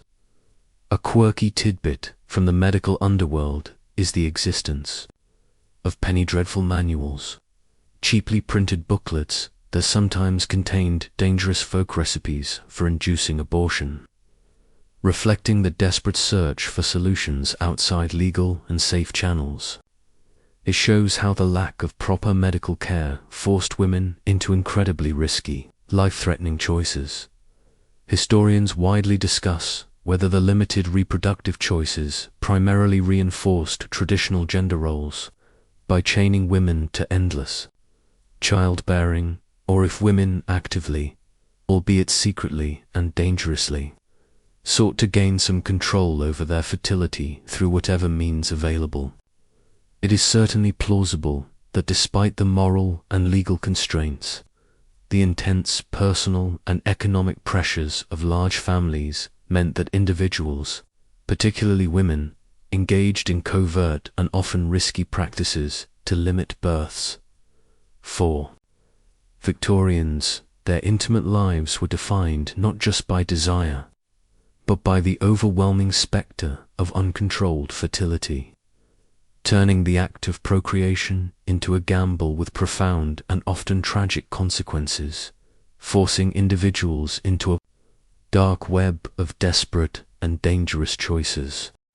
From the grim realities of limited reproductive choices, let's now pivot to the devastating social consequences for those who stepped outside the bounds of marital procreation, illegitimacy, societal shame. You see, to be born out of wedlock in Victorian society was to carry an immense stigma, casting a long, dark shadow over the lives of both the child and, particularly, the mother, often leading to ostracization and profound hardship. The concept of legitimacy was absolutely central to Victorian society, defining one's social standing, inheritance rights, and moral character. A widely accepted historical truth is that a child born out of wedlock, an illegitimate or bastard child, was legally and socially disadvantaged from birth, often carrying the mother's surname and having no legal claim on the father. Imagine being a young woman, perhaps seduced or assaulted, finding yourself pregnant, and facing the terrifying prospect of public disgrace, losing your job, and being disowned by your family, all while carrying a child who would also bear the indelible mark of shame. You wouldn't just be confronting a personal crisis, you'd be facing the full, unforgiving force of Victorian societal judgment, a judgment far harsher on women than on men. It was a societal scarlet letter, invisible yet deeply etched into one's very being. For the unmarried mother, the consequences were often catastrophic. She faced immense social ostracism, often being cast out by her family and community, deemed fallen or ruined. Her prospects for marriage, particularly to a respectable man, were virtually destroyed. This lack of support, combined with the difficulty of finding employment, often pushed desperate women into poverty, the workhouse, or even prostitution as a last resort to survive and care for their child. A poignant detail from countless historical records of workhouses and charitable institutions reveals the overwhelming number of unmarried mothers seeking refuge, their stories a testament to the brutal realities of their predicament. It paints a bleak picture, a societal trap with very few escape routes. The father of an illegitimate child, in stark contrast, often faced far fewer, if any, repercussions, while legal action could be taken to compel him to contribute to the child's support. This was often difficult to enforce, especially if he was from a higher social class or simply disappeared. The double standard was glaring, reflecting a patriarchal society that placed the burden of moral purity and the consequences of illicit sex almost entirely on women. A quirky tidbit from the era's popular fiction sometimes depicted the fallen woman finding redemption. But these were often idealized narratives that rarely mirrored the grim realities faced by most unmarried mothers, who found societal forgiveness elusive. It was a narrative designed to offer hope, but often delivered a harsh dose of reality instead. Historians and social scholars have widely analyzed how the extreme stigma of illegitimacy served to enforce strict sexual morality and patriarchal control over women's bodies and reproduction. Was it primarily a means of ensuring clear lines of inheritance and property, or a moralistic punishment for perceived female transgression?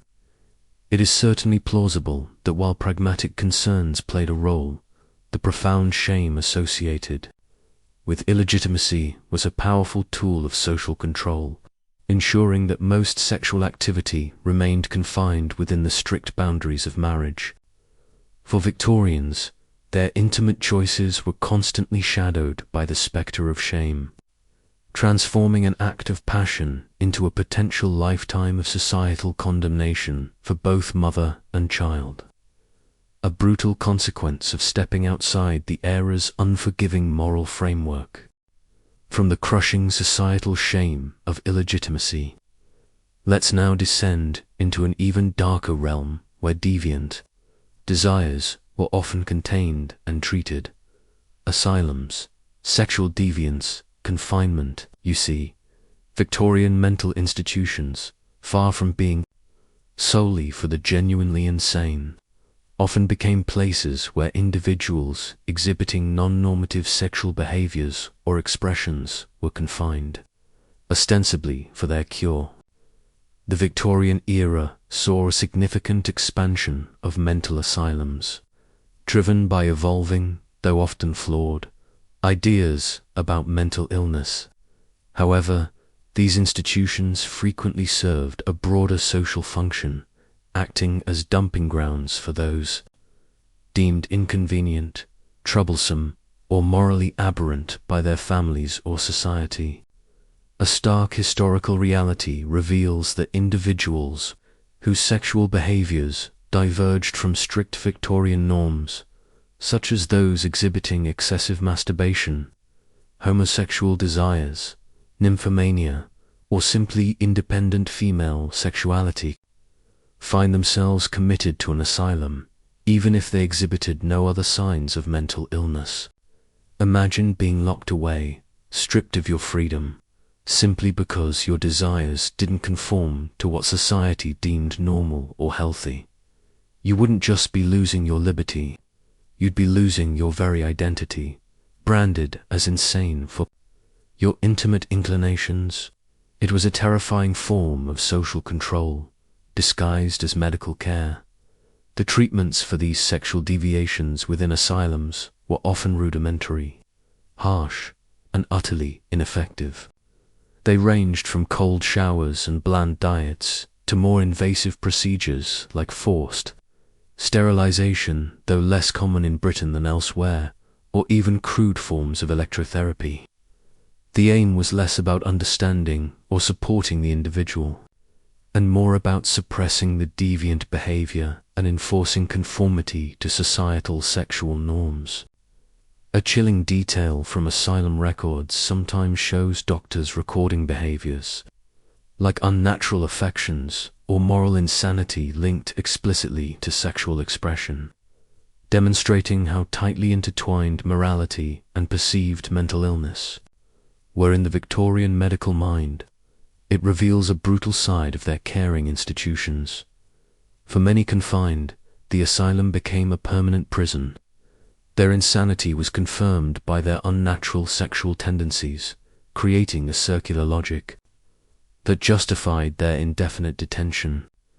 This practice effectively removed inconvenient individuals from public view, preserving the facade of Victorian moral purity, while denying those confined any chance at a normal life or the expression of their true selves. A peculiar anecdote, though difficult to verify in every instance, describes cases where family members paid doctors to declare inconvenient relatives insane, often to hide embarrassing sexual behavior or to prevent an undesirable marriage. It certainly makes you wonder about the true motives behind some admissions. Contemporary historical analyses deeply question whether these asylum confinements truly aimed at therapeutic intervention, or if they primarily functioned as instruments of social control, designed to police and punish sexual nonconformity. It is certainly plausible that, operating within a limited understanding of mental health and a deeply moralistic worldview, Victorian society used asylums to uphold its strict sexual code, silencing and segregating those who threatened its fragile facade of respectability. For Victorians whose intimate lives did not fit the mold, these institutions stood as a stark and terrifying reminder that private desires, if discovered, could lead to public humiliation and the ultimate loss of freedom. A truly bizarre and tragic aspect of the era's approach to human sexuality. Stepping out of the unsettling confines of Victorian asylums, where sexual deviance was locked away. Let's now explore a pseudo-scientific obsession that attempted to read sexual character directly from the human body: phrenology, physiognomy, body readings. You see, these popular but ultimately baseless sciences claimed to unlock secrets about an individual's personality, intelligence, and even their sexual inclinations, simply by analyzing the shape of their skull or the features of their face. In the Victorian era, phrenology and physiognomy enjoyed widespread popularity, captivating both the educated elite and the general public. Phrenology claimed that a person's character traits, including their emotiveness, propensity for sexual love or conjugality, desire for marital companionship, corresponded to specific bumps and contours on the skull. Physiognomy focused on reading character from facial features, particularly the eyes, nose, and mouth. A generally accepted historical understanding confirms that these practices, though lacking any scientific basis, were embraced as ways to understand human nature and predict behavior. Imagine a stranger scrutinizing your forehead or jawline, confidently declaring insights into your deepest desires or your moral fiber, all based on a few measurements. You wouldn't just be meeting a fortune teller. You'd be encountering a scientific expert armed with charts and calipers, ready to reveal your intimate self. It was like a very public, very form of psychological profiling. Phrenologists and physiognomists would conduct public lectures, open parlors, and even publish popular manuals, offering their readings to anyone curious about themselves or others. For a small fee, you could have your head read to determine your aptitudes, your emotional tendencies, and crucially, your sexual disposition. This was particularly appealing in a society where discussing sex openly was taboo, yet there was immense curiosity about it.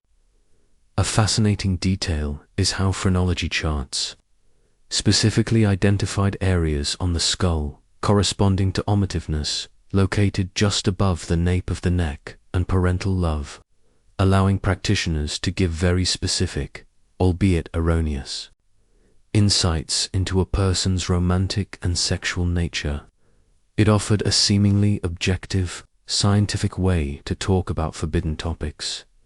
The implications for understanding Victorian sexuality were curious. While these practices were pseudo-scientific, they offered a seemingly legitimate framework for discussing and analyzing sexual characteristics without resorting to explicit language. They also contributed to prevailing stereotypes, often linking certain physical traits to moral virtue or vice, including sexual deviance. A quirky tidbit is the use of phrenology in some Victorian courtship manuals, advising individuals to read the heads of potential spouses to ensure compatibility, including sexual compatibility. It was like dating advice, but based on bumps on the head, truly a bizarre way to vet a potential partner. Reflecting on these practices, many scholars question whether phrenology and physiognomy primarily served as a harmless parlor game, or if they contributed to harmful stereotypes and social judgments, particularly concerning sexuality. It is certainly plausible that while offering entertainment and a pseudo-scientific veneer, these body readings inadvertently reinforced existing prejudices and anxieties about desire, offering simplified explanations for complex human behaviors. For Victorians, their daily interactions were subtly influenced by these beliefs, encouraging them to scrutinize facial features and head shapes for clues about another person's hidden character and intimate inclinations, making the very human body a canvas for bizarre, speculative readings of desire. Moving from the pseudo-scientific attempts to decode desire from physical traits, let's now turn to the very real and often dramatic lengths Victorians went to when desire stepped outside the bounds of marriage, clandestine affairs, secret meetings. You see, in a society obsessed with respectability, illicit romances thrived in the shadows, requiring elaborate strategies, coded communications, and constant vigilance to avoid devastating exposure. The prevalence of clandestine affairs, despite the severe social consequences of discovery, is a well-established historical truth of the Victorian era. For those seeking intimacy or passion outside a often loveless or purely pragmatic marriage, secrecy was paramount. Imagine a wealthy businessman, ostensibly working late, secretly slipping away to a rented room or a secluded park bench to meet his lover. You wouldn't just be witnessing an act of infidelity, you'd be observing a high-stakes game of deception, where reputation, family, honor, and even economic stability hung in the balance. It was like living a spy novel, but with much higher emotional stakes and far less chance of a happy ending. The methods employed to maintain secrecy were often elaborate. Lovers used coded language in letters, feigned illnesses or business trips as excuses to meet, and relied on trusted servants or friends as go-betweens. Meeting places ranged from private lodging houses and rented rooms to discreet corners of public parks, or even veiled encounters at social events, where a brief, lingering touch or a meaningful glance had to suffice. A fascinating detail from historical letters and diaries reveals the sheer ingenuity and risk involved in these secret communications.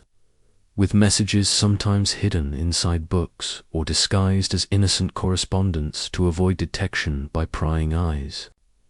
It makes you marvel at the human capacity for subterfuge when love or lust is involved. The risks of discovery were immense. For men, exposure could lead to public scandal, damage to their business or political career, and even legal action, in the form of criminal conversation lawsuits where a wronged husband could sue his wife's lover for damages.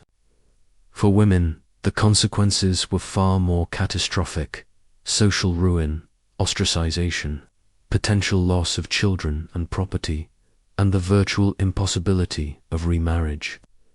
The societal double standard ensured that the burden of shame fell disproportionately on the female partner. A quirky tidbit is the use of assignation houses in some larger cities, discreet establishments specifically designed for secret lovers, often featuring multiple exits and private parlors to minimize the chance of being seen together. It was like a very specialized, morally ambiguous hotel, built for illicit romance. Historians often examine these clandestine affairs to understand the true nature of intimacy and desire in a restrictive society. Did they represent genuine passion, thriving against the odds, or were they sometimes merely outlets for sexual frustration born of unhappy marriages? It is certainly plausible that while some affairs were fleeting and purely physical, others represented profound emotional connections that society simply refused to sanction, forcing authentic love into the shadows. For Victorians, their daily lives could be a tense performance, where the pursuit of intimate desires often meant living a perilous double life, making love itself a dangerous secret, and proving that the human heart, for better or worse, found ways to follow its own forbidden paths.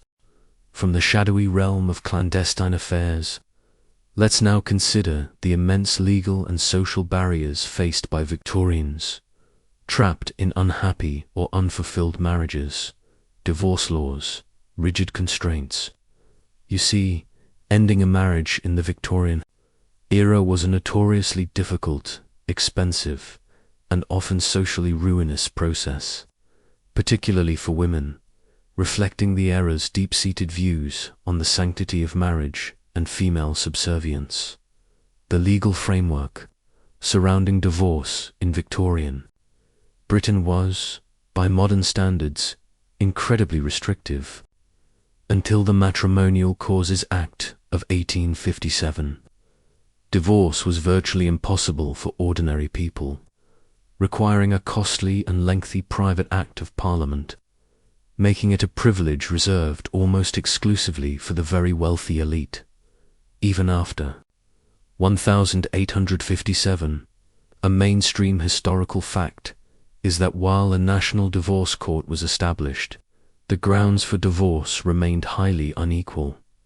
A man could divorce his wife simply for adultery, but a woman had to prove adultery plus an additional offense such as cruelty, desertion, or incest. Imagine being a woman in a miserable or abusive marriage, knowing that escaping it was almost an insurmountable legal and financial hurdle, and that even if you succeeded, your reputation would likely be in tatters. You wouldn't just be trapped in a bad relationship, you'd be trapped by the very laws of your society, with seemingly no way out. This legal inequality reflected the era's patriarchal values, which viewed a wife's adultery as a fundamental violation of property rights, her husband's in lineage, while a husband's infidelity was often considered less severe, or even a natural male inclination.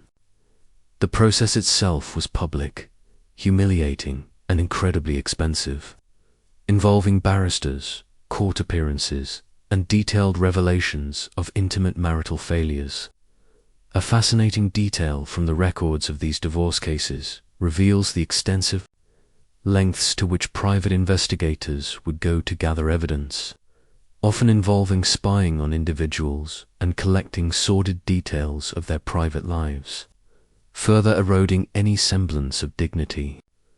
It was a brutal public spectacle, tearing apart the illusion of domestic bliss.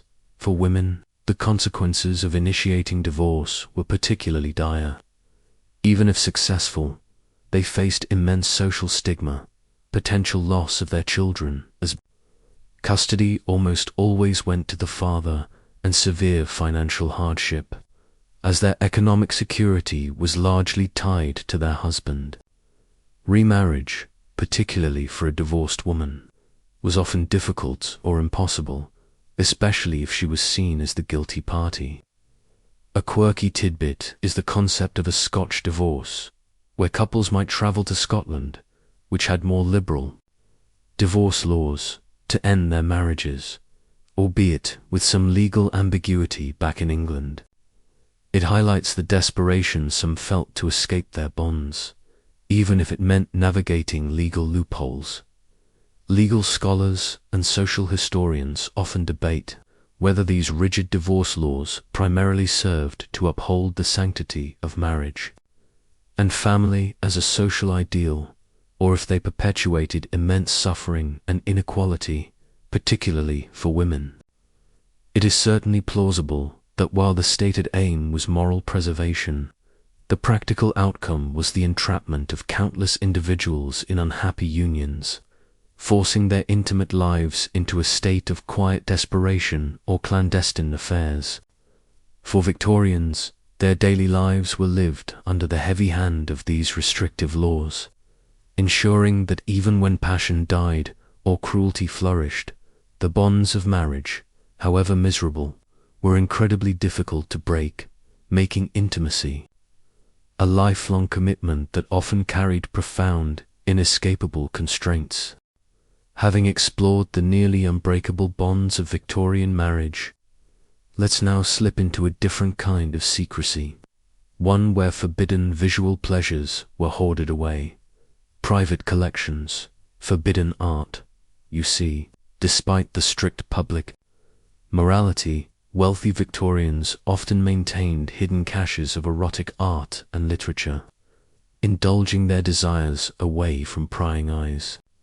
A testament to the era's pervasive hypocrisy, the existence of extensive private collections of erotic and even pornographic art and literature among the Victorian elite is a well-documented historical fact, standing in stark contrast to the public's condemnation of such materials.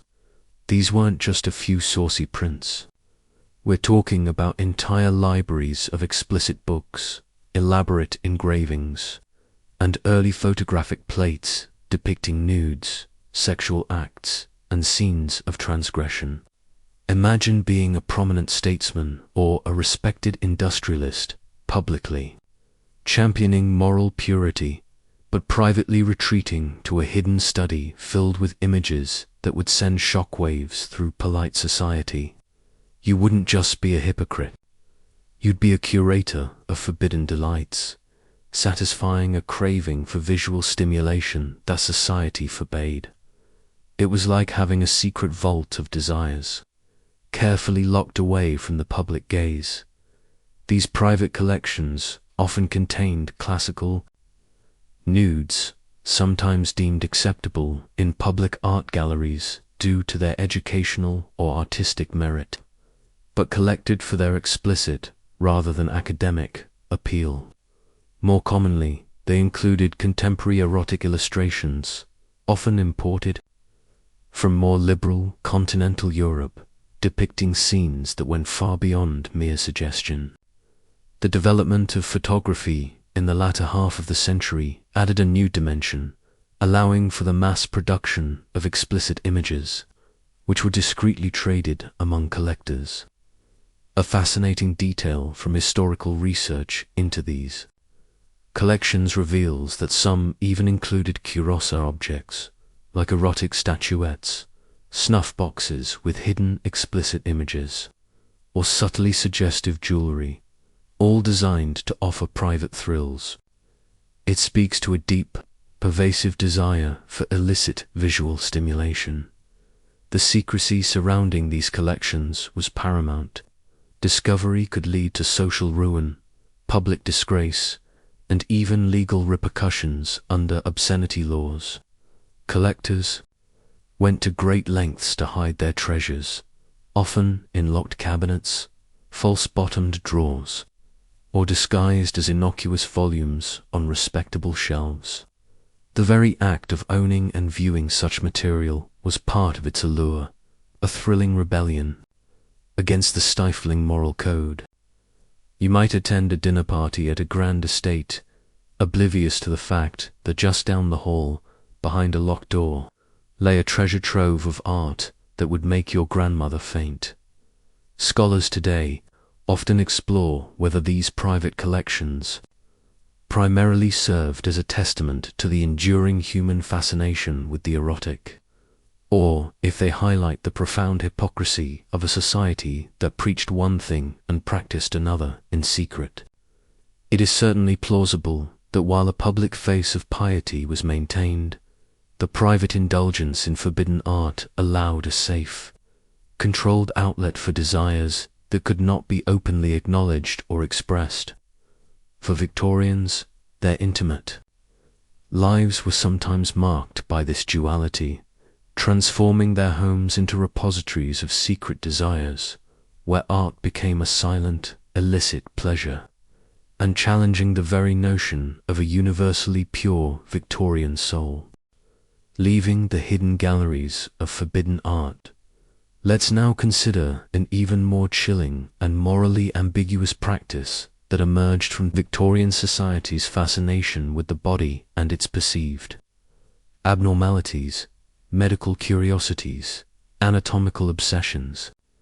You see, in an era of burgeoning scientific inquiry, bodies, particularly those deemed deviant or unusual in their sexual or physical characteristics, became objects of intense study, collection, and sometimes macabre public display.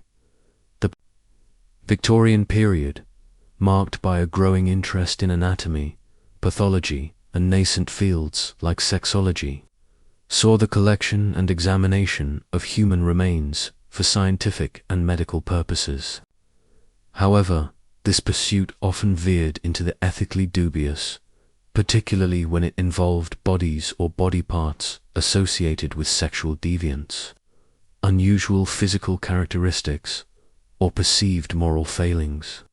A disturbing historical truth is that medical museums and private collections acquired specimens from individuals deemed abnormal in their sexual anatomy or practices, often without consent, viewing them as valuable objects for study.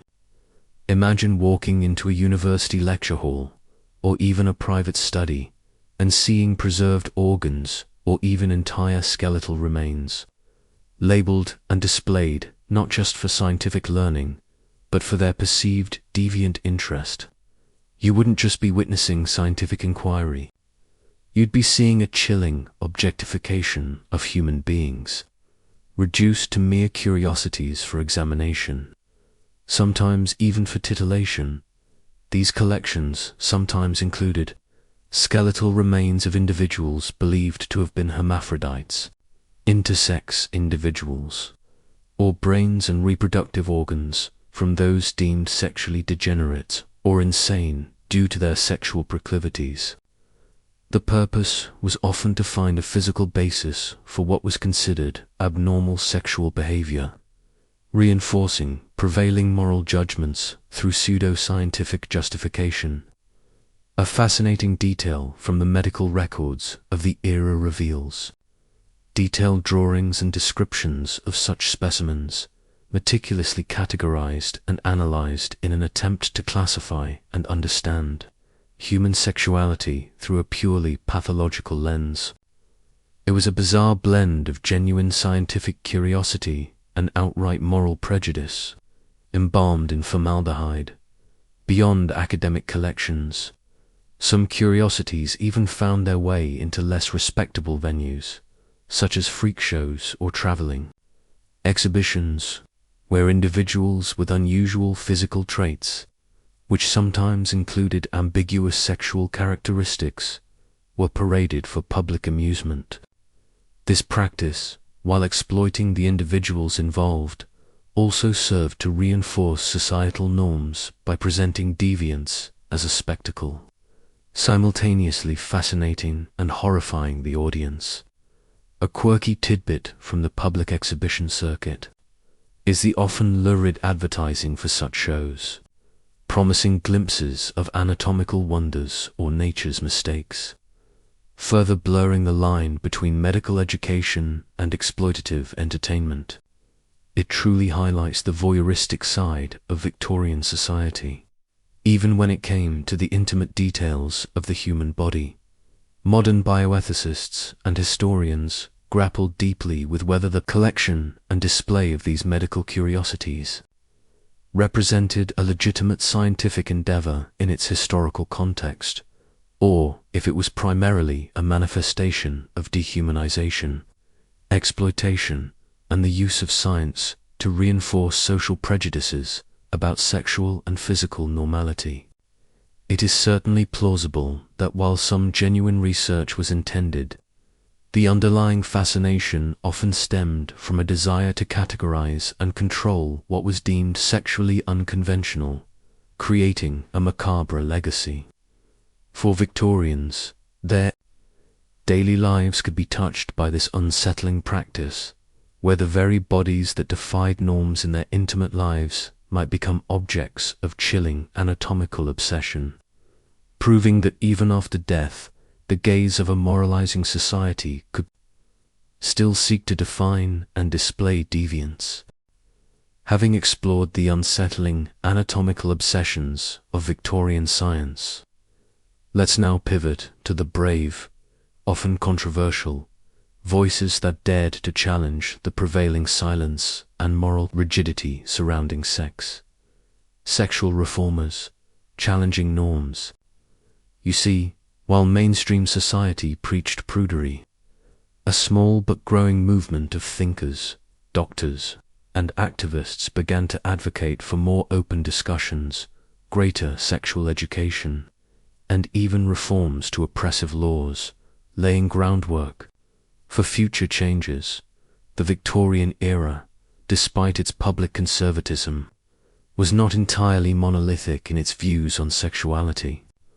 A fundamental historical truth is that by the latter half of the century, a nascent movement of social and sexual reformers began to emerge, quietly at first, then more vocally, pushing against the rigid boundaries of public discourse. These individuals believed that silence and ignorance surrounding sex led to widespread suffering, disease, and hypocrisy. Imagine being a courageous doctor or an outspoken activist, knowing that by simply advocating for sexual education or open discussion, you risked public condemnation, ridicule, and potentially ruin.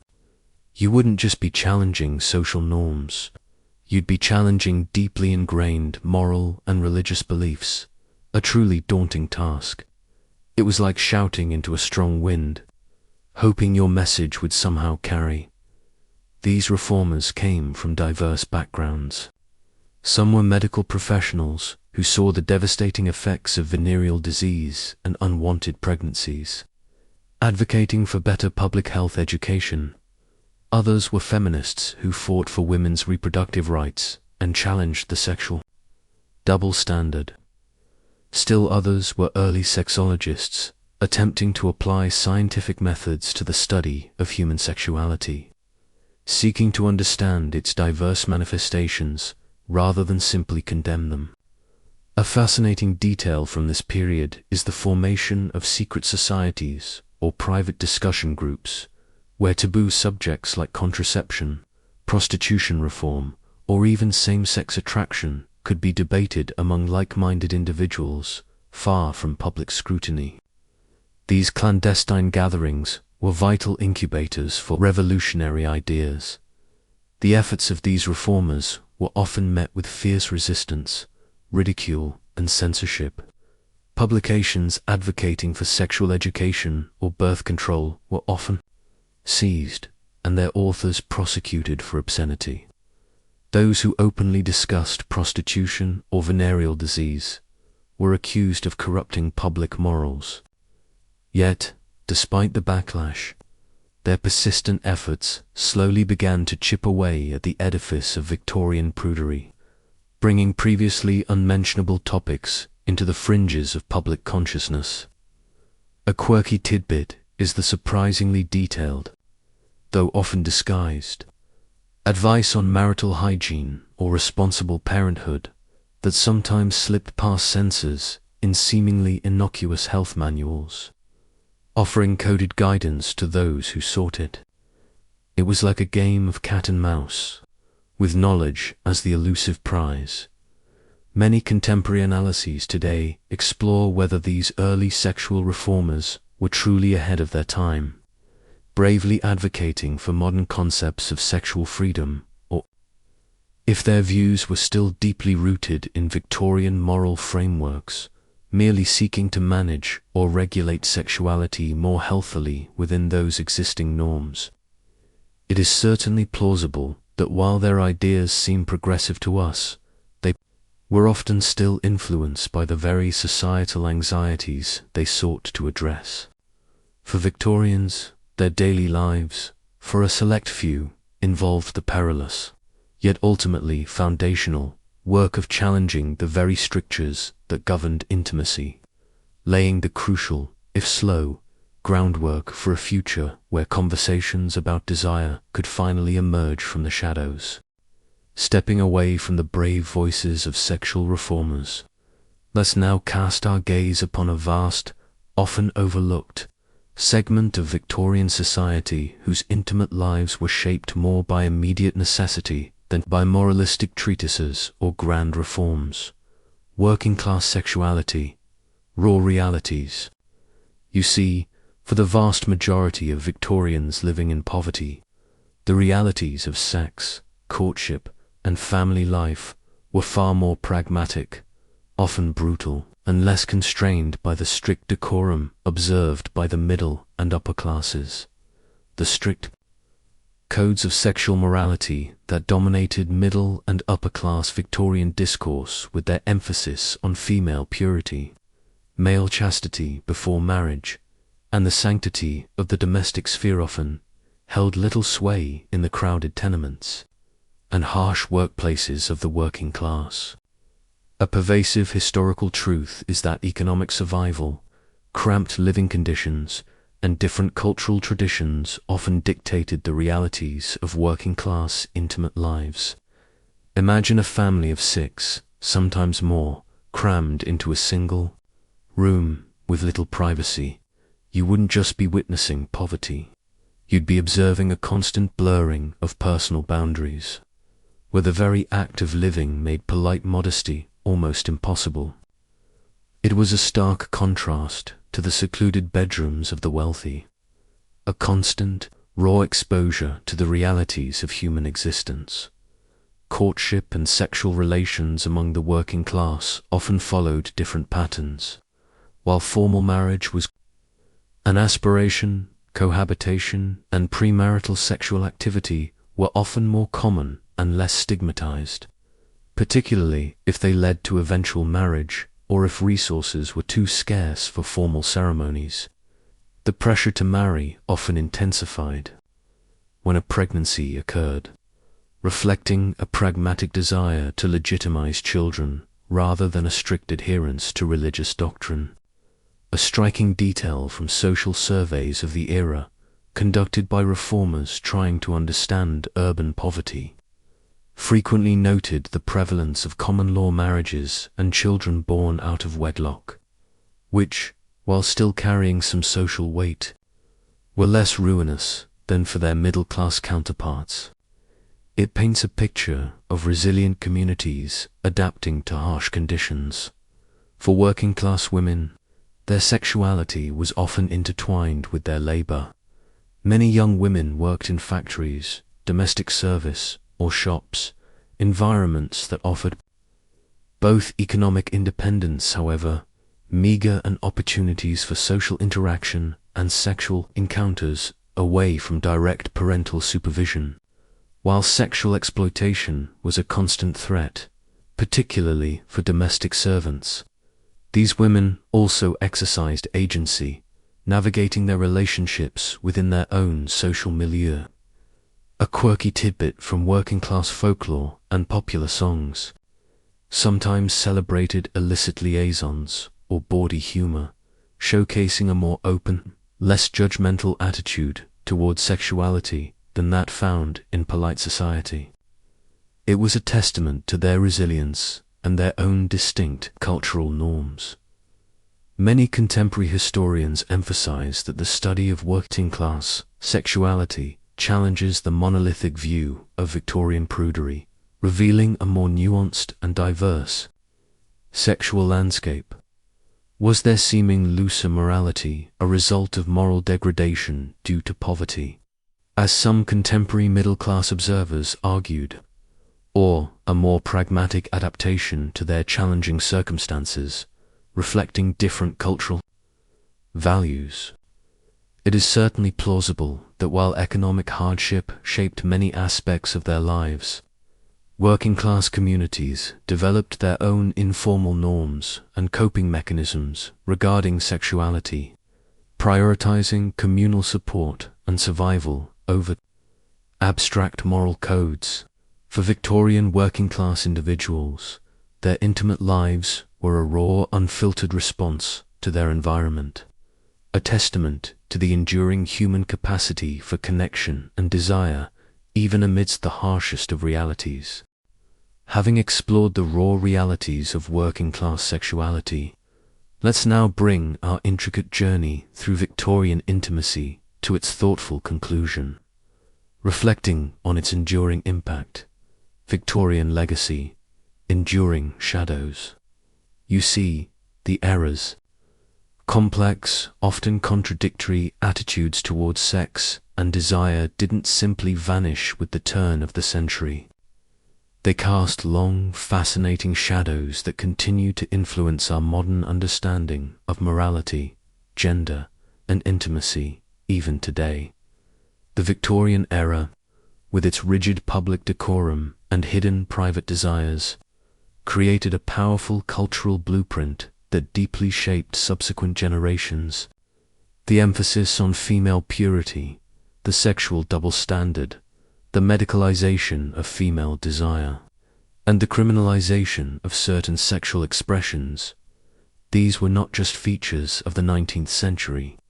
They became deeply embedded in Western societal norms, influencing laws, social expectations, and individual psyches for decades, even centuries, to come. A foundational historical truth is that many of the sexual taboos and anxieties we grappled with in the 20th century, and even some that persist today, can trace their origins directly back to Victorian moral codes and their efforts to control human sexuality. Imagine looking at a modern advertisement or a public debate about sexual freedom and recognizing echoes of Victorian anxieties about indecency or moral decay. You wouldn't just be observing contemporary culture, you'd be seeing the subtle, lingering influence of an era long past. It's like finding a Victorian ghost in your modern sensibilities, quietly influencing your perspective. The era's bizarre attempts to cure masturbation, its medicalization of hysteria, and its creation of strict social categories for sexual behavior left a complicated inheritance for future generations of medical professionals and psychologists. While these practices were eventually discredited, the underlying tendency to pathologize or control non-normative sexual expressions continued in different forms. A fascinating detail is how some early 20th century sexologists, even as they broke new ground, still sometimes used Victorian moralistic language to frame their discussions, showing how deeply ingrained the era's ideas truly were, even in those who sought to challenge them. It's a subtle reminder that even progress often carries the imprints of the past. Yet, the Victorian era also laid some groundwork for eventual sexual liberation, albeit inadvertently. The very extremity of its prudery and the widespread hypocrisy it bred eventually sparked backlash and reform movements. The brave voices of early sexual reformers who dared to speak about contraception or venereal disease sowed seeds that would blossom into more open discussions in the 20th century. The sheer volume of underground pornography and the pervasive reality of prostitution, despite repression, demonstrated the enduring and irrepressible nature of human desire, forcing society to eventually confront its own contradictions. A quirky tidbit from the early 20th century is how the advent of Freudian psychoanalysis, while not entirely free of its own biases, provided a new language to discuss repressed desires and neuroses, offering a framework that helped people begin to understand the psychological weight of Victorian sexual suppression. It was like finally finding the vocabulary for a feeling that had been building for generations. Ultimately, the Victorian legacy concerning sexuality is not a simple story of black and white, but a complex tapestry woven with threads of repression and resistance, public virtue and private vice, scientific curiosity and moral panic. Our journey through its bizarre practices reveals that human beings, regardless of their era, constantly navigate the tension between their inherent desires and the ever-present pressures of social convention. As we close this chapter, let the intricate details of Victorian bedrooms and secret societies fade. Their struggles, their desires, their fears, they are not entirely gone.